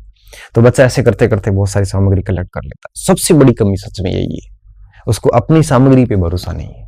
तो सोशल मीडिया, यूट्यूब, इस दुनिया में दरअसल हुआ ये है कि बच्चा कंफ्यूज हो गया है और इसी कंफ्यूजन में वो ना तो ठीक से पढ़ पा रहा है, ना वो निर्णय कर पा रहा है और ना फिर इसका रिजल्ट निकलता है। इस कमी से बच्चों को बचना चाहिए। ऑनलाइन स्टडी बेटर होती है या ऑफलाइन? दोनों के अपने अपने फायदे हैं। जैसे ऑफलाइन का वैसे कोई मुकाबला नहीं है। रीजन ये है कि चॉक एंड टॉक की जो बात होती है ना, उसमें हम बच्चे की भाव अभिव्यक्ति देख के पता कर सकते हैं कि इसको कितना समझ में आया, हम वापस समझा सकते हैं, बच्चा अपना कंफ्यूजन क्लियर कर सकता है, बच्चे की नियमितता बन जाती है। लेकिन ऑनलाइन के भी कई फायदे हैं। जैसे गृहिणियां जितनी भी, महिलाओं की स्थिति ऐसी है कि हम जनरली उसको सिटी में पढ़ने के लिए नहीं भेजते, तो वो लोग घर पे बैठे बेस्ट टीचर से पढ़ सकते हैं। सर्विस पर्सन जितने भी है, सेवाओं में है लोग, वो कोचिंग नहीं, ऑफलाइन नहीं कर सकते, वर्किंग लोग हैं, वो अपने मोबाइल में ही सारी चीजें देख सकते हैं। तीसरा फायदा ये होता है कि आप बेस्ट शिक्षक से पढ़ सकते हो, आपको वहां जाने की जरूरत नहीं है, भौतिक दूरियां, सीमाएं खत्म हो गई। और चौथी बात ये होती है, कई बार हम किसी सामाजिक कार्य या किसी इंपॉर्टेंट कार्य में चले जाते हैं तो ऑफलाइन छूट जाती है तो दिक्कत हो जाती है। ऑनलाइन में ये भी समस्या नहीं है, आपके पास है, आप एक वीडियो को 4 बार सुन के भी चीजों को समझ सकते हो। दोनों के फायदे हैं। ऑनलाइन में थोड़ा नुकसान ये है कि कई शारीरिक समस्याएं आ जाती है, मोबाइल वीडियो ज्यादा देख के आंखें दर्द हो जाती है, चिड़चिड़ापन सा आ जाता है। हाँ, ये हो सकता है। कई बार शिक्षक भी पूर्ण नहीं पढ़ाते, आधा अधूरा पढ़ा देते हैं, इससे भी दिक्कतें आती है। तो ठीक है, दोनों के प्रोस कॉन्स बने हुए। तो मुझे ये लगता है कि स्टूडेंट को एक समझदारी से निर्णय लेना चाहिए ऑनलाइन ऑफलाइन दोनों के बीच का, कि कुछ टॉपिक किसी अच्छे शिक्षक से ऑनलाइन पढ़ लिया जाए, ऑफलाइन की सिचुएशन बनती है तो ऑफलाइन पढ़ लिया जाए। ऑनलाइन में अलग ही कंटेंट ज्यादा दिया जाता है शिक्षक के द्वारा, उसके ऊपर रोक टोक नहीं होती, बातें नहीं होती। वैसे ऑफलाइन में हम लोग गप्पे लगाते हैं, 15 मिनट 20 मिनट बात कर लेते हैं, वो नहीं होती। ऑनलाइन में चीजें क्या होती है कि फिर आपको टू द पॉइंट बात करनी पड़ती है, वन वे कम्युनिकेशन होता है ना। तो कैमरे के सामने खड़ा होना भी कोई आसान काम नहीं होता। मेरा एक्सपीरियंस है, लगभग 1000 घंटे मैंने कैमरे के सामने खड़ा हुआ, इतना ही मैं ऑफलाइन पढ़ा, इससे ज्यादा ही पढ़ाया होगा ऑफलाइन, क्योंकि मैं 10 साल से ऑफलाइन पढ़ा रहा हूँ। तो ऑफलाइन में मुझे ज्यादा अच्छा लगता है, बच्चे भावनात्मक रूप से जुड़ जाते हैं, वो मेरा परिवार हो जाता है। वो ऑनलाइन में वो चीज में मुझे कमी फील होती है, फीलिंग नहीं आती। बच्चे दूर दूर बैठे हैं ना, तो उसमें वो नहीं आता। नहीं तो 2 4 5 7 महीने बैच चलता है, बच्चे रेगुलर साथ में होते, तब लगता है कि यार ये जैसे छोटे भाई जैसे हैं। वो फीलिंग नहीं आ पाती, एक शिष्य और गुरु वाली फीलिंग नहीं आ पाती। फिर प्रोफेशनल मतलब बिजनेस टाइप लगता है। ठीक है, अपना काम किया और ठीक है, पढ़ा के छोड़ दिया, आगे वाला समझे नहीं समझे ये आता है। ये तब लगता है कि यार ये तो शिक्षक गुरुत्व के गुणों के विरुद्ध है, लेकिन आप समय के साथ आपको बदलना ही पड़ेगा, नहीं तो आप खत्म हो जाओगे। तो मजबूरी भी होती है कई बार। तो दोनों ठीक है, फायदे हैं, कई नुकसान भी है। सर, अक्सर ये प्रॉब्लम रहती है वैकेंसी डिले की, पेपर आउट, कई बार पेपर रद्द हो जाते हैं। हाँ बिल्कुल। तो उस टाइम स्टूडेंट क्या करें? देखो, ये बड़ी चुनौती है आज की, कि गरीब परिवारों से, ग्रामीण क्षेत्र से अपने गहने बेच के, जमीन बेच के, माँ बाप अपने खुशियों को सैक्रिफाइस करके संसाधन बड़ी मुश्किल से जुटाते हैं, अपना अनाज बेच के, अपने पशु बेच के, और संसाधन जुटा के बच्चों को बाहर भेजते हैं। जयपुर, जोधपुर, बाड़मेर सिटी में आते हैं बच्चे, और हर महीने ना करते 40-50 4-5 हजार रुपये खर्चा आ जाता है। साल का 40-50 हजार रुपये आराम से खर्चा आता है। इतनी तैयारी करने के बाद फिर जब ये खबर सुनते हैं कि पेपर आउट हो गया है या पेपर रद्द करना पड़ेगा, एग्जाम डिले वाला तो फिर भी चलो ठीक है, कभी न कभी तो होगा ही होगा। लेकिन जब ये अनफेयर मीन्स होते हैं ना, ये अनैतिक कार्य, इससे सच में बच्चा मेंटली बहुत टॉर्चर होता है। इनकी पीड़ा को मैं समझ सकता हूँ। और इससे उबरना भी बड़ा मुश्किल काम होता है, क्योंकि अभी इतना बढ़िया पेपर जाए और बाद में रद्द हो, जब नौकरी आपके एक कदम दूर थी और आपको बाहर कर दिया जाता है, आप योग्य थे फिर आप बाहर हो गए, तो सच में दुख होता है। लेकिन मैं स्टूडेंट्स को जब सांत्वना देता हूँ, उनसे बात करता हूँ, बच्चे बहुत दुखी होकर मैसेज करते हैं कई बार कि सर ऐसे हमारी क्या गलती है। वो अब बच्चे बेचारे कहाँ बात पहुंचा है, सीएम तक उनकी पहुंच तो है नहीं, आरपीएससी यूपीएससी सॉरी ये आरएमएसपी इनकी तक इनकी पहुंच नहीं है। ज्यादा से ज्यादा बच्चा अपना दर्द शिक्षक को बताता है, क्योंकि माता पिता इतने समझते नहीं है। हमारे पास दर्द आता तब हम कई बार यूट्यूब पे वीडियो बनाते हैं, हम ये कहते हैं कि आप सिर्फ अपने कर्म पे बल दीजिए। मैं बच्चों को हर बार कहता हूँ कि माँ सरस्वती अपना ऋण चुकाएगी, आप मेहनत करते जाइए, आप इससे बेहतर पाओगे। और मैं ये मानता हूं कि बच्चा बस अपनी मेहनत करता जाएगा तो ठीक है, इन गतिविधियों से 1-2 साल लेट जरूर होगा, लेकिन वो मंजिल पे होगा जरूर। आप उसको लंबे समय तक रोक नहीं सकते।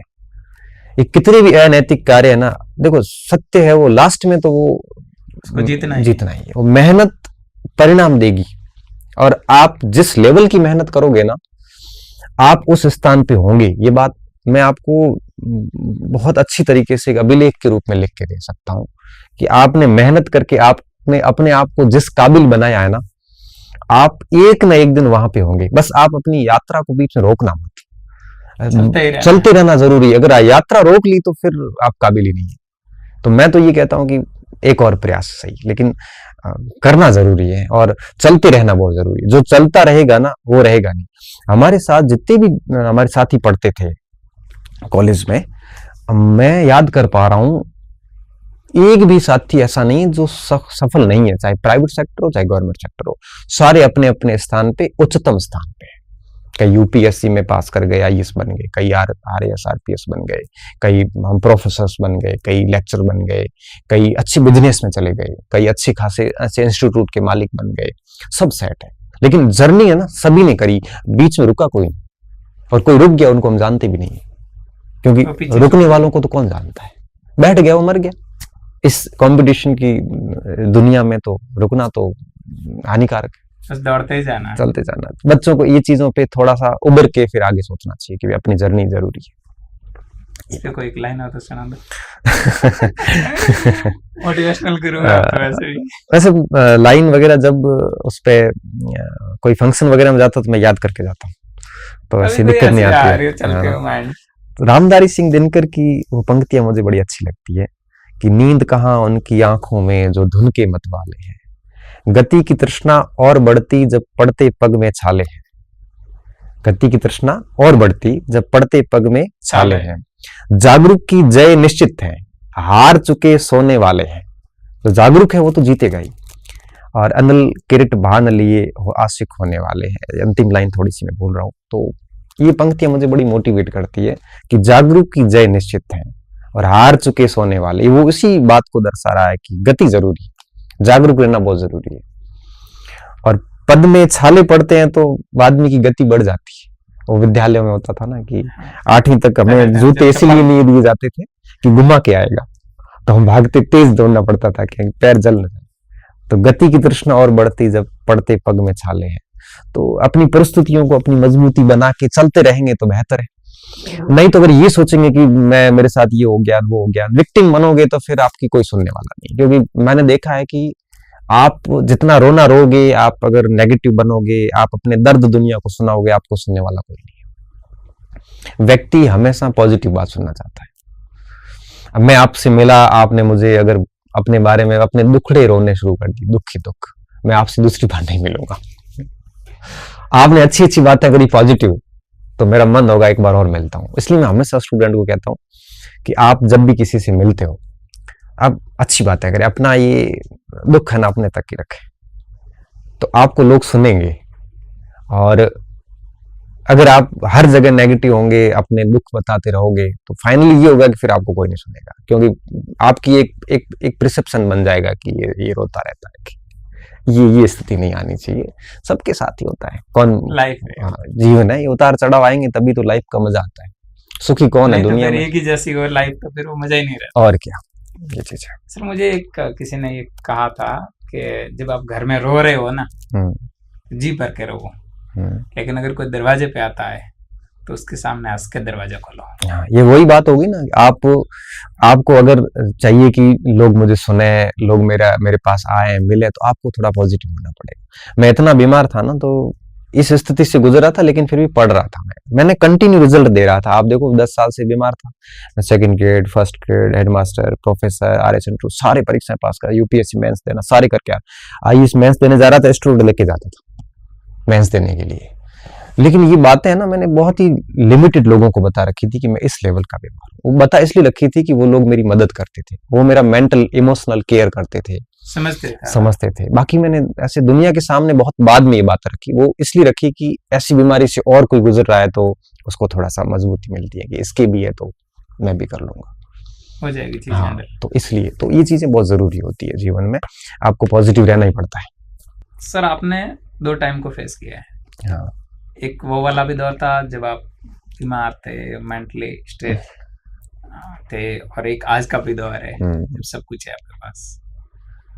तो क्या डिफरेंस है दोनों में, और कौन ऐसा व्यक्ति था, कौन कौन थे जो आपके साथ उस समय भी थे और आज भी है?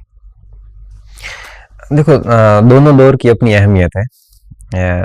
जो वो बेरोजगारी का फेज था ना, वो भी बड़ा अच्छा फेज था। पैसे खर्च करने थे बट पास में नहीं थे, और खेलना कूदने की इच्छा थी, खेलना कूदना भी था, साथियों से मिलना बिल्कुल नेचुरल थे, बनावटीपन बिल्कुल नहीं था कि आपकी निक्कर पहनी हुई है, निक्कर में मार्केट चले जाना, कोई टेंशन नहीं। गली में कहीं पे भी खड़े खड़े आप पानी पूरी खा लेते थे, आज नहीं खा पाते। आज थोड़ा सा शर्म आने लग जाती है, आदमी मतलब बहुत आर्टिफिशियल हो गया है, बहुत नेचुरल व्यक्ति नहीं रहा। उस समय बड़े नेचुरल थे, कोई तनाव नहीं था, बस हाँ थोड़ा सा ये था कि रोजगार कब लगेगा, ये विचार थोड़ा आता था तो थोड़ा सा दुख होता था। घर से पैसे आने और उस पैसे की जो वैल्यू थी ना, मतलब वो माता पिता के पैसों पे ही आनंद हो सकती है, खुद के पैसों में कुछ नहीं होता है। अब हम भली सैलरी लाख रुपए आ रही हो, लेकिन वो सेटिस्फेक्शन नहीं है जो पापा भेजते थे ना 4000 रुपए, 2000 रुपए, उसमें जो आनंद आता था ना, वाकई में ऐसा वापस कभी नहीं आया। वो एक एक रुपया सोच समझ के आज खर्च हो जाएंगे तो 2 रुपए यहाँ, 5 रुपए यहाँ, वो लाइफ थी। उसमें मित्रता इतनी मजबूत थी, वो वापस कभी नहीं मिली हमें। उस समय खेल कूद और वो जो एक हरफन मोला जीवन था ना, जो हर फन को जीते थे, गरबे देखने के लिए भी जाते थे, अब वो नहीं कर पाते। उस समय मतलब साथियों के रूम जाते थे, वहां बैठ के 2-2 घंटे चाय पी के गप ठोकने, मजे करने, कोई दिक्कत नहीं, कोई टेंशन ही नहीं। हाँ, थोड़ा सा रोजगार का थोड़ा सा रहता था, वो भी लगता था कभी न कभी तो लगी जाएगी, पढ़ते जाएंगे तो। फिर जैसे जॉब में आए ना, तो उसके बाद थोड़ा सा डिप्लोमेटिक बनना पड़ा, मतलब आप वो नेचुरलिटी नहीं रख पाए, हालांकि मैं रख पा रहा हूँ। मैंने अभी भी कभी भी अपना वो रूप नहीं छोड़ा। आज भी मेरे पुराने साथी मिलते हैं, वो यही कहते हैं, यार अभी भी तू वैसा ही है, तो मैं वैसा ही हूँ। लेकिन ये बनाए रखना बड़ा मुश्किल काम हो जाता है। दूसरा क्या, एक रेपुटेशन बढ़ गई समाज में वगैरह में, लोग बुलाने लग गए। पहले जहाँ हम श्रोता होते थे, अब हम वक्ता बन गए।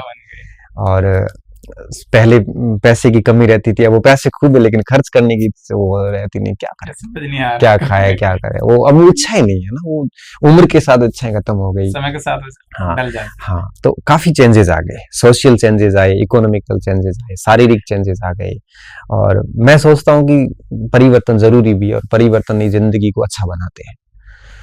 अब दूसरी बात थी ना जो कि कौन से फ्रेंड्स आपके साथ में रहे इस दौरान। देखो, मेरे बचपन के साथी थे 8वीं क्लास में, जैसे एक समुद्र सिंह भाटी थे, कलिंदर था, चतुराराम था, है ना। ये इतने प्यारे दोस्त हैं मेरे कि आज सब हम जुड़े हुए, हम वीडियो कॉल पे बात करते हैं। हमारा 8वीं क्लास का ग्रुप बना हुआ है, जो हम 2001 में थे, और हम हर गतिविधि को वही ऐसा ग्रुप जब हम एक दूसरे को तू बोलते हैं, जी सुन के जब तू सुनना होता है तब हम वहाँ वीडियो कॉल करते हैं, सब दूसरे से एक दूसरे के ऊपर कटाक्ष करते हैं, बड़ा अच्छा लगता है। कोविड के दौरान तो हम हर दिन बात करते थे। दुर्भाग्य से 10वीं का ग्रुप रहा नहीं, और अब वो साथी हमारे साथ है। और मैं मानता हूँ कि आपकी जो बचपन के साथी होते हैं वो वास्तविक साथी होते हैं। उसके बाद धीरे धीरे पता है क्या होता है, स्वार्थ जुड़ जाते हैं, फिर वो टाइम को देख के आते हैं, फिर वो स्वार्थ जुड़ जाते हैं, फिर आपके साथ वो स्वार्थ से जुड़े हुए होते हैं, और धीरे धीरे वो रिश्ते औपचारिक होते हैं, अनौपचारिक नहीं होते। जो 8वीं 10वीं तक के फ्रेंड थे ना, वही वास्तविक फ्रेंड होते हैं, वो आज भी हम सब जुड़े हुए हैं। अब ये जो कथन है ना कि बाद के लोग औपचारिक स्वार्थों से जुड़े हुए, इनमें भी कुछ अपवाद होते हैं। जैसे मैं बताऊं तो मैं आज आपके सामने बैठा हूं ना, इस व्यक्तित्व के निर्माण में मेरे परिवार का तो खैर योगदान है ही है, लेकिन इसके बाद 2-3 लोगों का बहुत जबरदस्त योगदान है। एक रघुनाथ विश्नोई, जो मेरे बड़े भाई जैसा है, मेरे को कभी बार थप्पड़ भी मार देता था, अभी भी मार देता है, गलत करता हूं तो बहुत जबरदस्त सुनाता है। उसने मुझे कभी भी गलत कार्य करने नहीं दिया। मैं उस बचपन में, उस कच्ची उम्र में हो सकता है कोई गलती कर देता, वो हर बात समझाता था नहीं ये ऐसे नहीं करना, इसको ऐसे करना। इंटरनेट की दुनिया क्या होती है, इंटरनेट बैंकिंग क्या होती है, लैपटॉप कैसे चलाने हैं, टिकट ऑनलाइन कैसे करनी है, किससे बात कैसे करनी है, भाषा कैसे सुधारनी है, पढ़ना कैसे है, ये सारी चीजें मुझे रघुनाथ ने सिखाई। एयरफोर्स में था पहले और फिर उसमें जॉब में चला गया, अभी जीएसटी में है।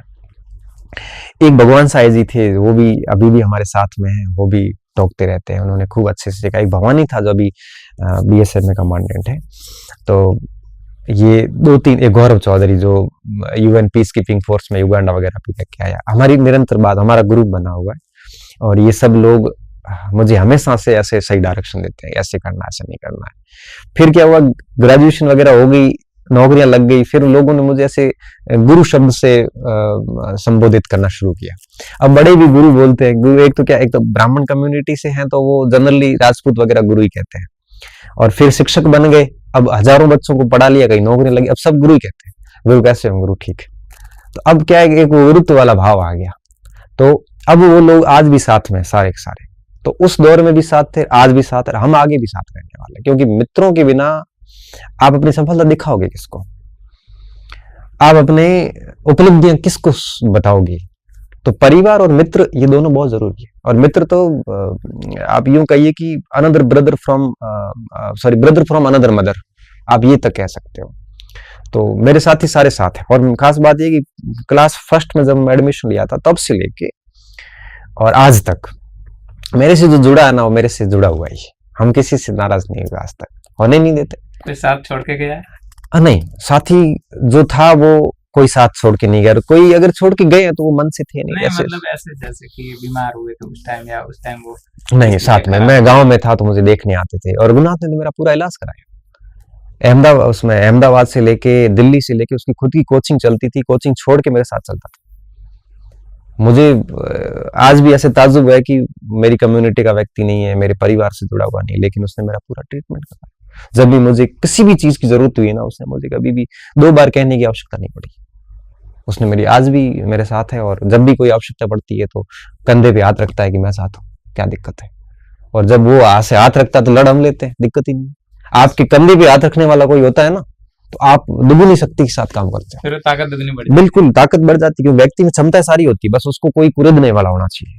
तो ऐसा कोई साथी हो तो बहुत बेहतर रहता है। कहते हैं ना, आपको लड़ने के हमारे साथ जरूर नहीं, बस बोल का सहारा चाहिए। आप बोल दो कि हम साथ हैं, बिल्कुल नहीं बोल। और मैं इस मामले में बड़ा भाग्यशाली हूँ कि मेरे साथ साथी बहुत अच्छे मिले, और आज भी मेरा काम साथियों से चल रहा है बहुत बढ़िया तरीके से चल रहा है। अभी हम सवाल करेंगे सर, कुछ हटके सवाल करेंगे। ठीक सर, आप मोटिवेशनल स्पीकर हो, शायर भी हो, लिखते भी हो? ना नहीं, शायर तो नहीं हूँ। हाँ ठीक है, कुछ मोटिवेशनल कोट होते हैं तो बोल देता हूँ। पर सर आप बोलते रहते हो? हाँ, बोलता रहता हूँ। तो कभी वाइफ के सामने बोले हो, ऐसे कभी झगड़ा हुआ हो, कभी सुनाया हो कि अगर कोई खता हुई है हमसे तो उस बात की सजा दो, बहुत भूख लगी है यार, नाराजगी छोड़ो और खाना लगा दो? नहीं, ऐसी स्थिति कभी आई नहीं वैसे, सही बताऊं तो, क्योंकि हमारी दोनों की अंडरस्टैंडिंग ठीक है। मतलब हमने दोनों के ऐसे क्षेत्र तय कर रखे हैं। सर बच के निकल रहे हो? नहीं, बच के नहीं, सही बता रहा हूँ। जैसे पारिवारिक मामलों में वो मेरे से ज्यादा प्रवीण है। जैसे कोई भी खरीदारी करनी हो, जाना करना हो, मतलब वो एक यूं कहिए कि उनको मैंने मैडम को मेरे ऊपर डिपेंड नहीं रखा है। वो अपनी गाड़ी लेके आराम से जाते हैं, सारी खरीदारी कर लेते हैं। उस मामले में कभी हस्तक्षेप नहीं करता, क्योंकि मुझे लगता है वो मेरे से ज्यादा स्किल्ड है उस मामले में। फिर गाड़ी लेनी है तो वो अपने आप देख के आएगी, करके आएगी, सारा काम करेगी। और मेरा जैसे फील्ड है ये पढ़ने का, पढ़ाने का, उस मामले में वो हस्तक्षेप नहीं करते। उनको पता है कि इस मामले में बहुत स्किल्ड है। तो दोनों का बड़ा ऐसे ठीक से चल रहा है। हाँ, कई बार ऐसे छोटा सा होता है कि भाई आप टाइम नहीं देते। अब टाइम तो कहाँ से दे पाऊंगा, मैं तो टाइम तो बच्चों को दे रहा हूँ पूरा, तो उनकी ये शिकायत रहती है, एक टाइम नहीं देने की शिकायत रहती है। यहाँ कभी ऐसी शिकायत रहती है कि आप हमें घुमाने नहीं ले जाते, ये वो। लेकिन थोड़ा सा बीमार हूं तो थोड़ा सा क्या है, दया हो जाती है उसको भी कि दया का पात्र है, तो फिर लड़ाई वड़ाई नहीं होती। और शायरियां वगैरह जो है ना, बेसिकली ये प्रेम वाली तो मुझे कभी आती नहीं। मैं बोलता हूँ मोटिवेशन की, वो उनको जरूरत नहीं है, ठीक है, उनका पढ़ाई से कोई रिलेशन नहीं है, ठीक है। तो इसलिए ये स्थिति कभी बनी नहीं कि भाई लड़ाई हो और मुझे।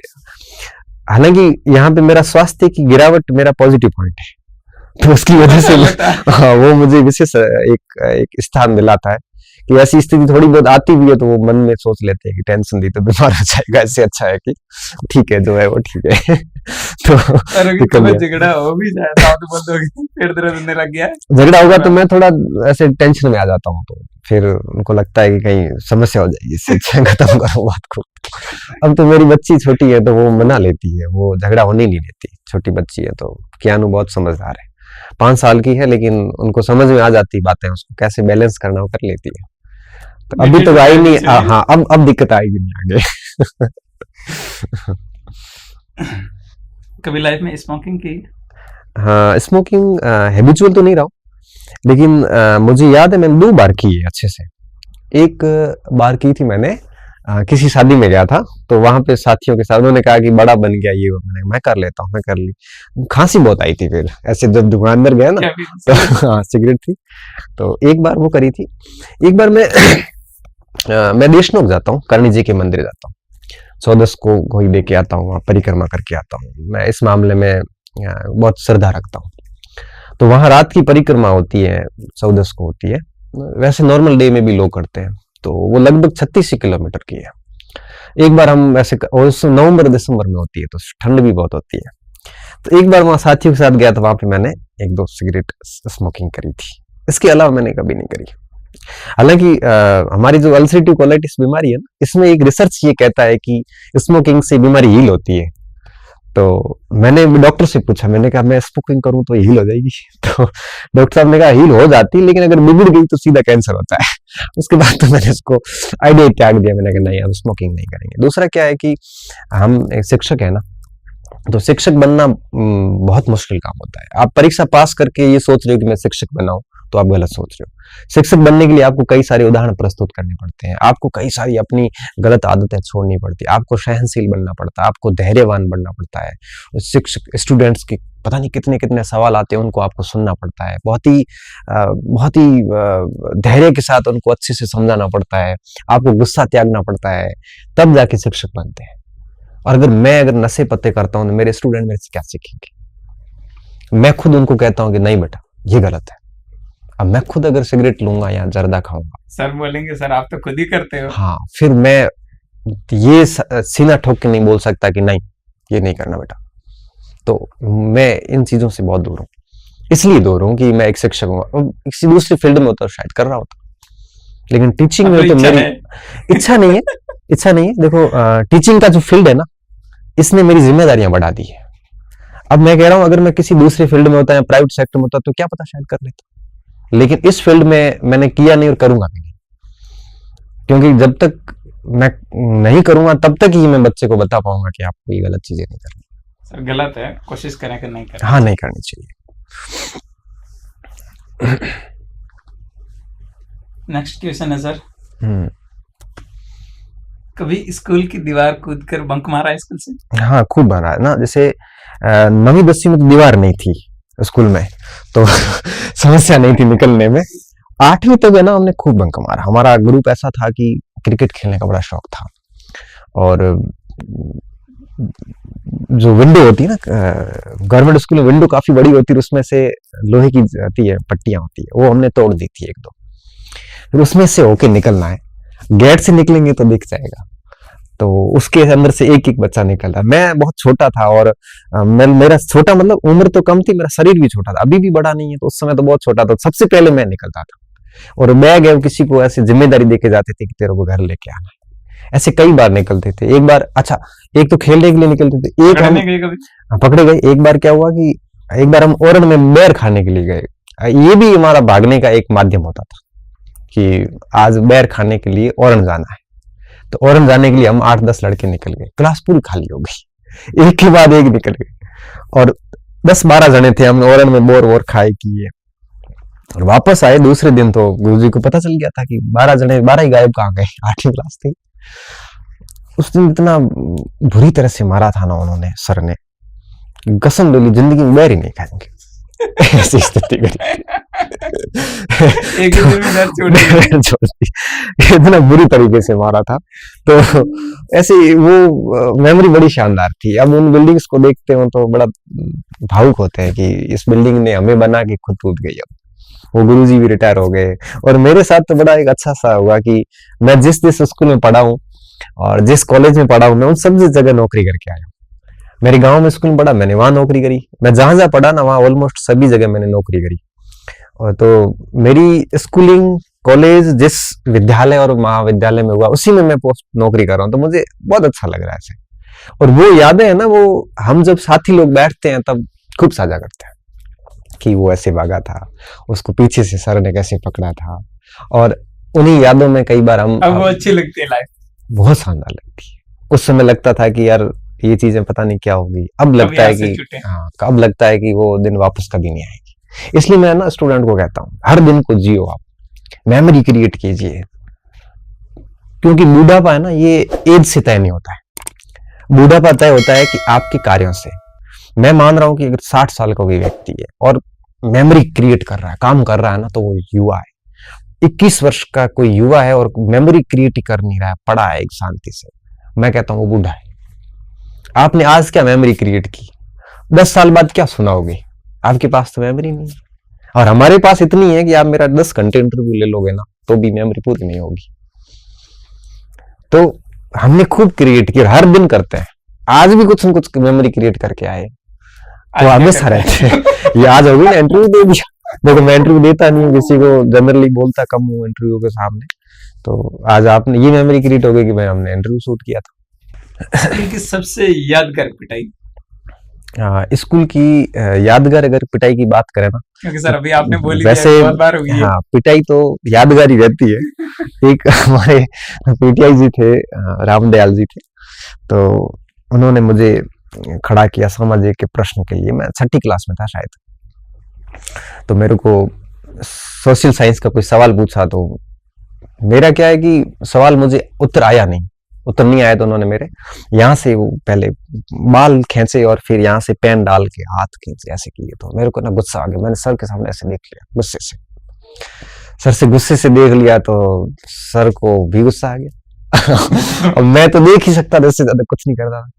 फिर उन्होंने, क्या हुआ कि पीटीआई थे, शरीर जबरदस्त था, उन्होंने जोर से एक थप्पड़ मारी। थप्पड़ के बाद हुआ ये कि मेरी ऐसे आंखें बंद हो गई, कानों में ऐसे आवाजें नई तरीके से शुरू हुई। और मुझे लगता है कि मैं से 2-4 फीट उछल के नीचे गिरा और 10-15 मिनट तो मुझे होश नहीं आया। गुरुजी टेंशन में आ गए, मर गया। पतला सा तो था स्टार्ट से ही। उसके वो मुझे पिटाई आज भी याद है, गजब मारा था। मैं गुरुजी को बहुत याद करता हूँ, पता नहीं कहाँ चले गए अब तो। उस समय हम छोटे थे, फिर ट्रांसफर लेके निकल गए। अब कहाँ से थे, मेरे हिसाब से झुंझुनू के थे।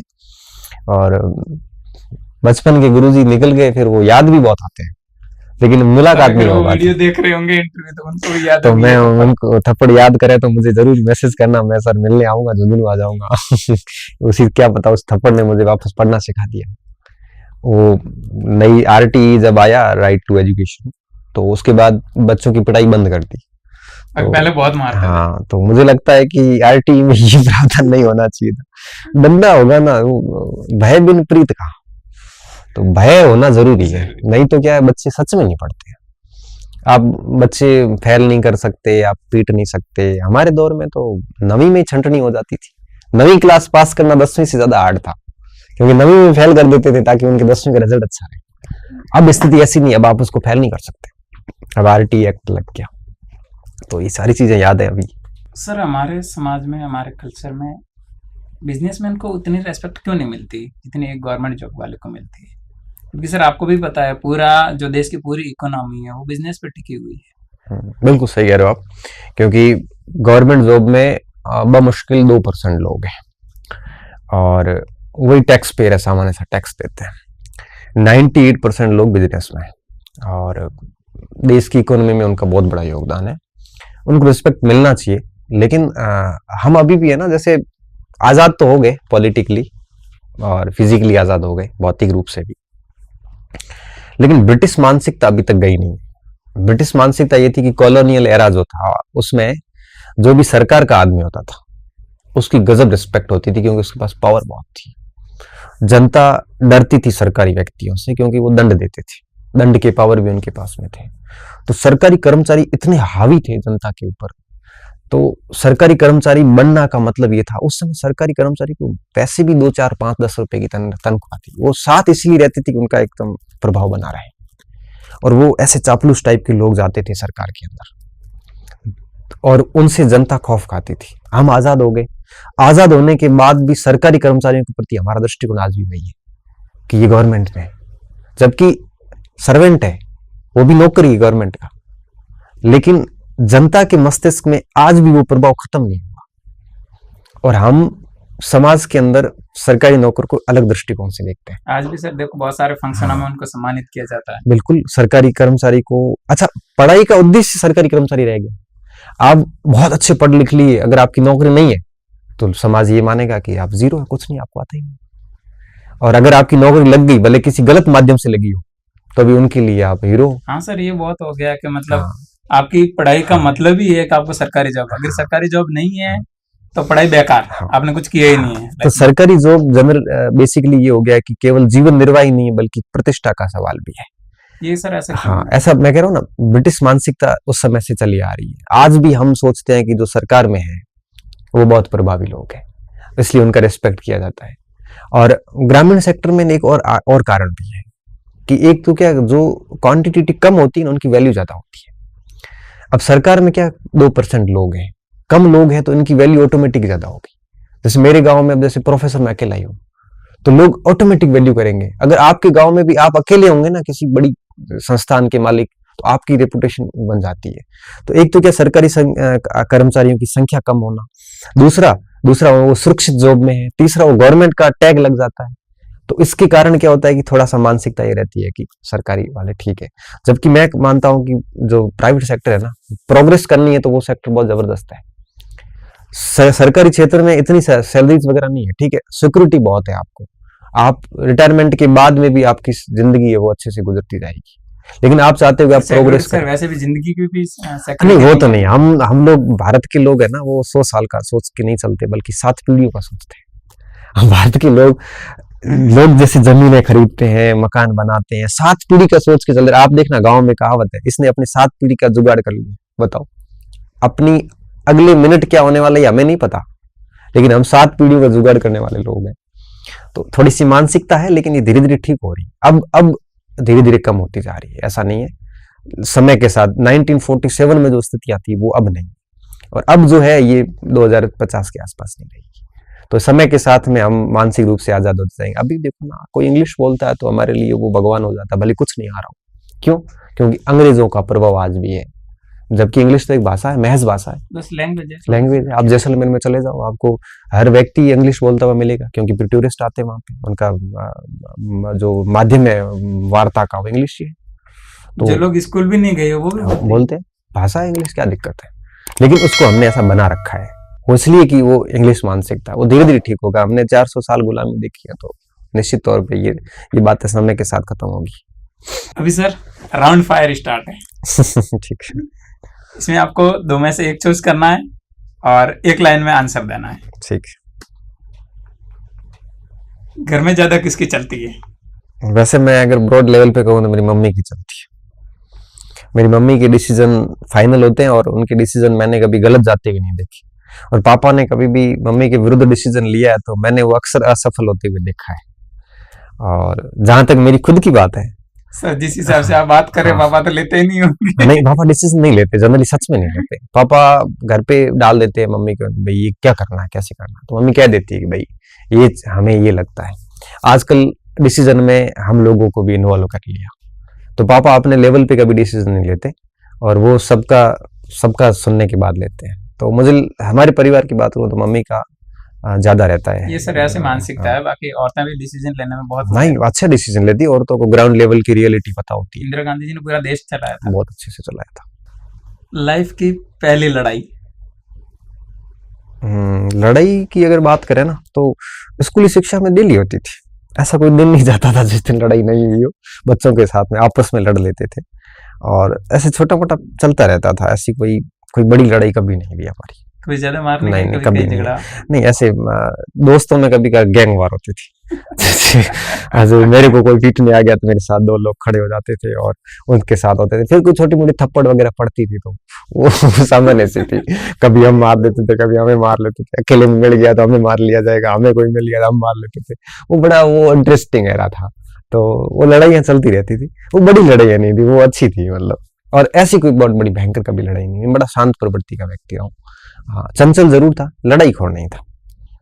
शब्दों में वार कर लेता था, अभी भी कर लेता हूँ। फिजिकली नहीं। फिजिकली नहीं करता क्योंकि मेरा फिजिकली इतना है नहीं कि मैं लड़ाई करूं किसी से। Next question.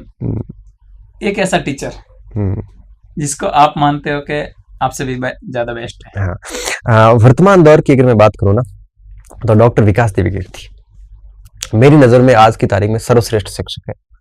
एक शिक्षक होने के जितने भी गुण होते हैं, जो क्वालिटीज होती है, वो सारी है उनमें।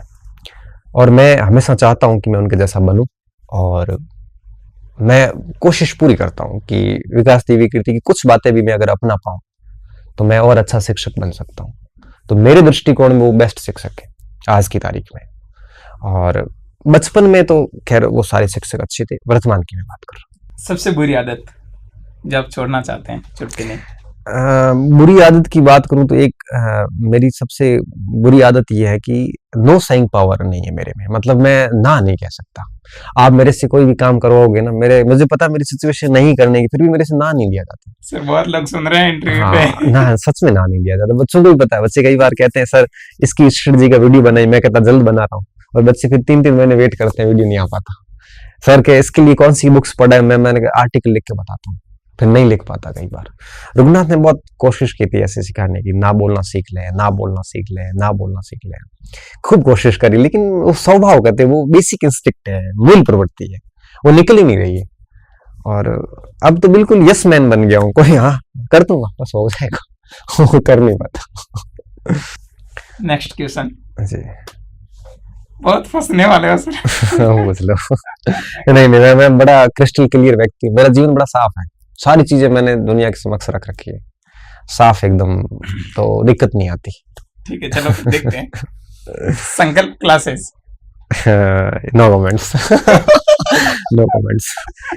कुछ भी नहीं कहूंगा। ये होता है कि जहां आपकी आइडियोलॉजी सेट नहीं हो रही हो तो आपको वहां रहना नहीं चाहिए। तो वो थोड़े प्रोफेशनल लोग हैं और मैं थोड़ा इमोशनल व्यक्ति हूँ। मुझे लगता है मैं स्टूडेंट के हित पे ज्यादा सोचता हूँ और अगर आप स्टूडेंट के हित पे सोचते तो कई बार आपका प्रोफेशनलिज्म कम हो जाता है, आपके मुनाफे कम हो जाते हैं। तो यहाँ पे थोड़ा सा टकराव था मेरा। तो ठीक है, मैं सेट भी था तो मैं उस हिसाब से, तो मैं यहाँ पे ज्यादा कोई कमेंट नहीं करूंगा। दो में से एक, गवर्नमेंट जॉब या बिजनेस? देखो अभी तो मैं जिस थाली में खाता हूँ उसमें छेद नहीं करूंगा। गवर्नमेंट जॉब है ना, वो वाकई में ब्रिटिश मानसिकता से मैं भी बाहर नहीं आया हूँ। क्योंकि गवर्नमेंट जॉब केवल तनख्वाह नहीं देता, एक सोशल रेपुटेशन देता है। प्राइवेट में आप, जैसे मैं एक उदाहरण देता हूँ, कोई बिजनेसमैन है, टर्नओवर करोड़ों रुपए, एयरपोर्ट से जैसे बाहर आएगा ना, एक साधारण सा कांस्टेबल उसको लाइन में लगा देगा, जबकि उसकी सैलरी उसके 5 मिनट की सैलरी के बराबर है। अब आप यहां समझ सकते हैं कि गवर्नमेंट क्या है और वो क्या है। आप कितने भी बड़े बिजनेसमैन बन जाओ, 5 मिनट में आपको लाइन में खड़ा कर दिया सिर्फ। और अगर दिल से बनना है तो गवर्नमेंट जो है, फॉर एग्जांपल अभी आप गवर्नमेंट जॉब में हो ही नहीं और दिल से बनना है तो? नहीं, मैं ना सोच रहा हूँ आगे भविष्य में कि मैं खुद वॉलेंटरली रिटायर हो जाऊंगा, VRS ले लूंगा और फिर मैं बिजनेस में काम करूंगा। क्योंकि मुझे ना ऐसे एक जगह ठहरना अच्छा नहीं लगता और सरकारी सेवा में ठहरा हुआ है, आप प्राइवेट कोई काम नहीं कर सकते। मेरे में काबिलियत है। अच्छा, सरकारी सेक्टर की सबसे बड़ी कमी है, गधे और घोड़े सब बराबर है। नहीं काम कर रहा उसको भी उतना ही मिलेगा, जितना काम कर रहा उसको उतना मिलेगा। तो कई बार मुझे ऐसा लगता है कि यार कम से कम प्राइवेट सेक्टर में होते तो बहुत ज्यादा प्रोग्रेस होती। प्रोग्रेस को देखता हूं तब लगता है प्राइवेट सेक्टर सही है, जब रेपुटेशन को देखता हूं तब लगता है कि यहाँ ठीक है। रेपुटेशन आ हाँ। गई है। अब देखो एक चीज और है, एक समय के बाद में व्यक्ति रेपुटेशन जैसी महिमा से ऊपर हो जाता है, तब लगता है कि मैं वीआरएस ले लूंगा। तो मुझे ये लगेगा ना कि मैं सोशल प्रतिष्ठा की मुझे जरूरत नहीं है। अब्राहिम मोस्लो का एक सिद्धांत है। अब्राहिम मोस्लो ने कहा था कि व्यक्ति सबसे पहले अपने जीवन निर्वाह के प्रयास करता है, उसके बाद में वो अपनी सिक्योरिटी के प्रयास करता है, और अंत में उसका जो ट्रायंगल है उसमें ऊपर वो खुला रखता है। फिर वो व्यक्ति सामाजिक प्रतिष्ठा के लिए जीवन भर काम करता है। तो अब क्या है, मैंने तीसरे फेज पे हूं मैं। अब ये सोशल रेपुटेशन की हमेशा से चाहत रहती है कि समाज मुझे जाने, पहचाने और रेपुटेशन मेरी बनी रहे। प्रतिष्ठा कौन नहीं चाहता, प्रेस्टीज कौन नहीं चाहता, और वो ये समाज अभी दे रहा है, तो मैं इससे वंचित क्यों हूं? इसलिए मुझे लगता है गवर्नमेंट ठीक है। मैं ब्रिटिश मानसिकता से मैं भी बाहर नहीं हूं, क्योंकि सारा समाज जब एक तरफ है तो धारा के खिलाफ क्यों जाना, बगावती क्यों होना। ठीक है, चल रहा जिस तरह पानी बह रहा चलते जा। हाँ। नेक्स्ट क्वेश्चन, अरेंज मैरिज या लव मैरिज? नहीं, अरेंज ही थी। मेरा ऐसा था कि पढ़ाई का जब दौर था ना, तो उस समय पढ़ाई से फुर्सत नहीं मिलती थी, लव करने का समय मिला नहीं, पहली बात तो ये। और दूसरी बात चूज करनी हो तो दूसरी बात एक और है कि लव मैरिज और अरेंज मैरिज अगर चूज करनी हो ना, तो मैं मानता हूं कि दोनों के अलग अलग आयाम है। अगर आप पर्याप्त रूप से मैच्योर रहे, जैसे मान लो आपकी उम्र 30 वर्ष से ऊपर है, और जिस महिला से आप प्रेम कर रहे हैं, लड़की से, उसकी उम्र भी आपके बराबर है, मैच्योर है, दोनों वर्किंग प्रोफेशन है, जॉब कर रहे हैं, तो लव मैरिज में कोई दिक्कत नहीं है, क्योंकि दोनों बहुत समझदार हैं और बहुत समझदारी से डिसीजन लेना। ये किसी शक्ल सूरत से आकर्षित नहीं होते, वो ठीक स्थिति है। अगर आप टीन एज में 18-20 साल के और फिर आप करते हैं ना, तो मैं मानता हूँ लव मैरिज यहाँ ठीक नहीं होती। यहाँ माँ बाप के डिसीजन जो है वो ज्यादा ठीक होते हैं। अब देखो मैं बताता हूँ, एक व्यक्ति, लड़का जब लड़की से प्रभावित होता है तो उसके 3 फेज होते हैं। 25 साल की अवस्था तक वो शक्ल सूरत से प्रभावित होता है, 25 से 50 तक वो लड़का लड़की के विचारों से प्रभावित होता है, शक्ल सूरत नहीं देखता, और 50 के बाद वो अपने साथ से प्रभावित होता है कि मेरे साथ कौन है, फिर वो ना विचार देखता ना शक्ल देखता है। तो 25 साल तक अगर आप प्रभावित हो रहे हैं तो मुझे लगता है कहीं ना कहीं आप शक्ल सूरत से हो रहे हैं, क्या पता स्वभाव मिल नहीं रहे, तो वो आपकी लव मैरिज खराब हो सकती है। 25 से 50 के बीच में आप विचारों से हो रहे हैं तो शायद वो चीजें ठीक हो जाएगी, और 50 के बाद तो वैसे कोई शादी का मैटर रहता नहीं है, फिर तो साथ के लिए होता है, कोई केयर करने के लिए हो सकता है। तो ये अवस्था और समझ पर डिपेंड करेगा कि लव सही है या अरेंज सही है। बहुत बच के निकल रहे हो। तो मुझे ऐसा लगता है।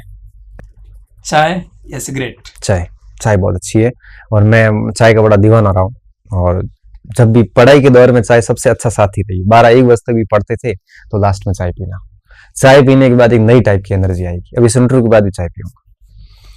और चाय को सोशल एक्सेप्टेंस भी है, सामाजिक स्वीकृति भी है, और चाय हम अपनी कई सालों से चली आ रही है, और चाय हम विरासत है। सिगरेट क्या, थोड़ा सा मुझे लगता है कि वो एक नशा हो जाता है, सच में धूम्रपान हो जाता है, वो एक समाज को अच्छा संदेश नहीं दे सकता। चाय तो 10 लोग बैठ के पीते हैं तो आपस में एक समरसता ही बढ़ती है, खराब नहीं होती। चाय को मैं हमेशा से प्रायोरिटी पे रखता हूँ।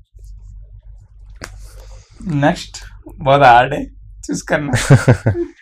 टीचिंग या राइटिंग? हाँ, ये सच में वाकई में कठिन प्रश्न है मेरे लिए। लिखना मुझे बढ़िया अच्छा लगता है, और मैं सोशल मीडिया पे कई समय से लिख रहा हूँ। अभी मेरी पीएचडी चल रही है तो उस पर भी लिख रहा हूँ, एक राष्ट्र हिस्ट्री पे किताब लिख रहा हूँ, एक बौद्ध काल में गणराज्य पे किताब का पर भी मैं काम कर रहा हूँ, और इसके साथ साथ में जैसलमेर के ऊपर मेरी थीसिस चल रही है, और साथ साथ में मैंने मेरी आत्मकथा के बारे में भी सोच रखा है। लिखना मेरा, सच बताऊं ना तो मेरा ऐसे वैसे मुझे अच्छा लगता है, रुचि है मेरी, ऐसे हॉबी टाइप आप कह सकते हो। पढ़ाने की जहां तक बात है ना, तो ये मैंने मजबूरी से स्टार्ट किया था। मजबूरी ये थी कि सेना और प्रशासन दोनों के लिए मैं बाहर हो गया था, और कुछ आर्थिक समस्याएं भी थी, दूसरा कोई ऑप्शन नहीं था, और टीचिंग जॉब में भी आ चुका था, तो फिर पढ़ाना भी था। तो मेरा एक सीधा सा सिंपल सा फंडा रहा जीवन में, जो भी काम करो शिद्दत से करो, नहीं तो करो मत। अब मैं जो भी काम करता हूं ना, पूर्ण मनोयोग से करता हूं। मुझे ये नहीं पता कि मैं हारूंगा या जीतूंगा, अंत तक मैं मेरा कंप्लीट एफर्ट्स लगाऊंगा। क्रिकेट का मैच भी खेलता हूं तो लास्ट बॉल तक, एक बॉल पे 10 रन चाहिए फिर भी मेहनत करता हूं, क्या पता 9 बॉल चली जाए। तो कोई भी काम करूं तो शिद्दत से करता हूं, अदरवाइज मैं करता नहीं, या मना कर देता हूं। देखो जैसे नो स्विंग पावर वैसे तो कम है, लेकिन कोई बड़ा डिसीजन लेना हो ना कि भाई ये बैच शुरू कर रहे हैं या ये काम कर रहे हैं, तो मैं मना कर देता हूँ, देखो ये मेरे से नहीं हो पाएगा। आप कहोगे तो मैं साथ तो रहूंगा, लेकिन हो नहीं पाएगा। तो अब जब पढ़ाना शुरू कर दिया तो बड़ी शिद्दत से पढ़ाता हूँ। लेकिन अब मैं आपको बताऊं, हालांकि मैंने बताया नहीं किसी को, 23 पढ़ाऊंगा 2023, मैक्सिमम चॉइस बस। फिर बंद। उसके बाद मैं नहीं, कॉलेज वगैरह में तो पढ़ाएंगे, प्रोफेशनल रूप से नहीं पढ़ाएंगे। फिर लिखने का काम शुरू करा, वो ताउम्र चलेगा। लिखने का काम फिर लंबा जाने वाला है, मतलब राइटिंग। हाँ, राइटिंग।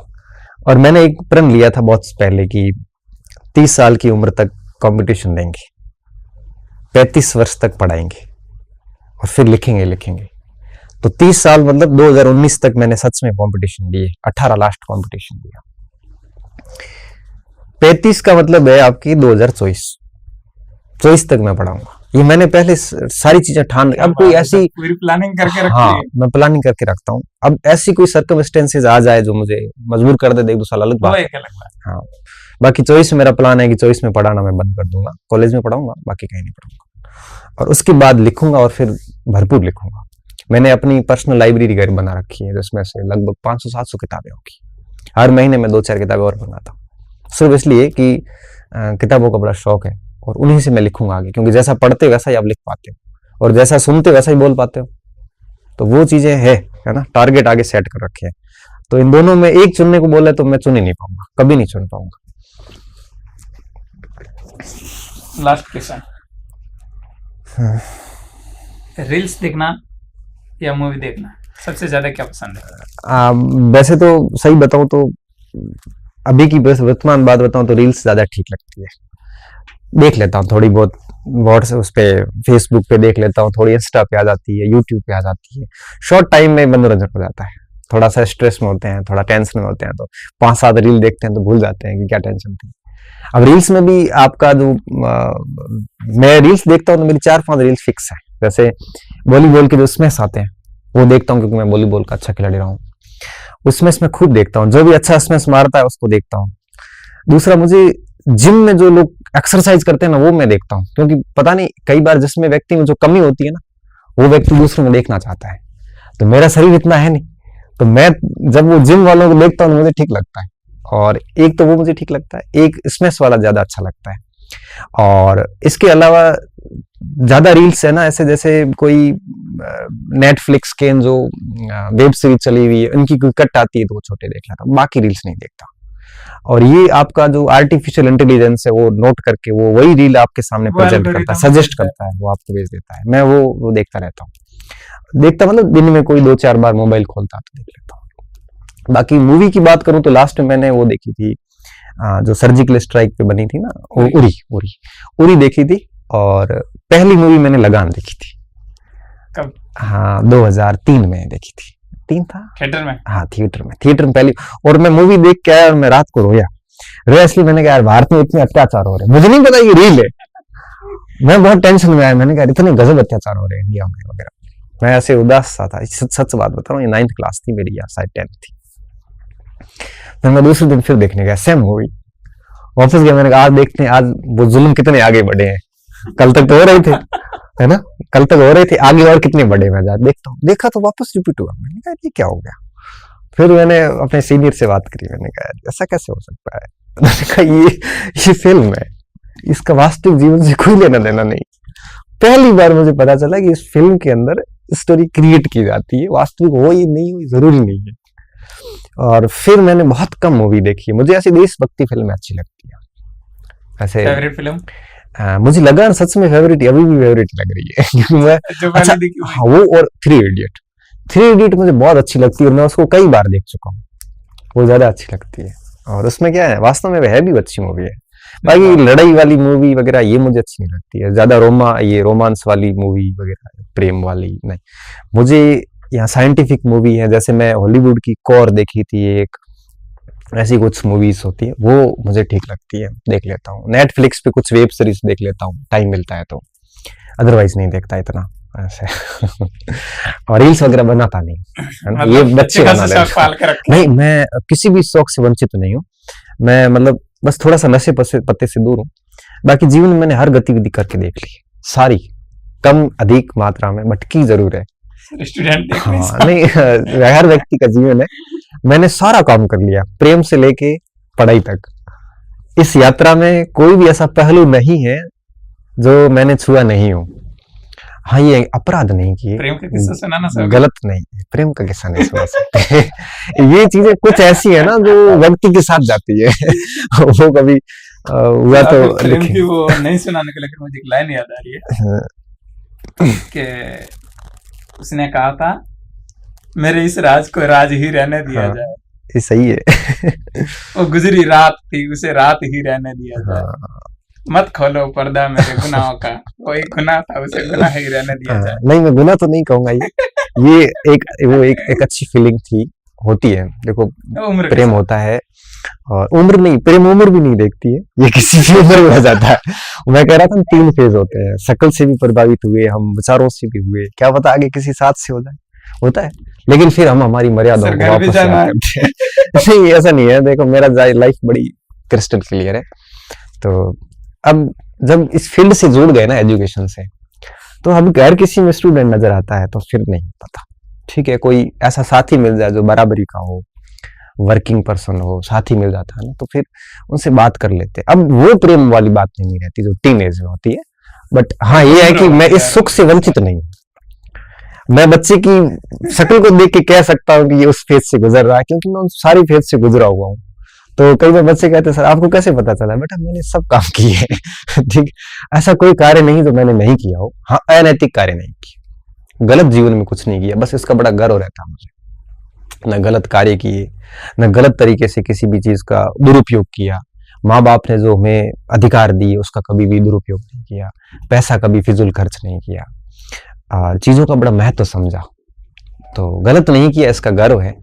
और गर्व इस बात का भी है कि किसी भी चीज को छोड़ा भी नहीं, हर उम्र के शौक पूरे किए। तो वो है, हर उम्र के शौक होते हैं। वो एक थी शायरी, मैं भूल गया हूँ, वो मुझे याद नहीं है। हर उम्र फितूर जुदा जुदा, ऐसा करके आता था। कभी माशुका, कभी खुदा, ऐसे करके एक शायरी आती थी। मैंने फेसबुक पे पोस्ट भी करी थी। तो हर उम्र के अलग अलग होते हैं, तो हर उम्र को जिया हमने, मेमोरी क्रिएट खूब की है। और लिखने के लिए पर्याप्त मटेरियल है मेरे पास। तो आज बहुत सारी चीजें बहुत है, बस अभी नहीं लिखेंगे, उम्र के उस पड़ाव पे लिखेंगे जब लोग माफ कर देंगे।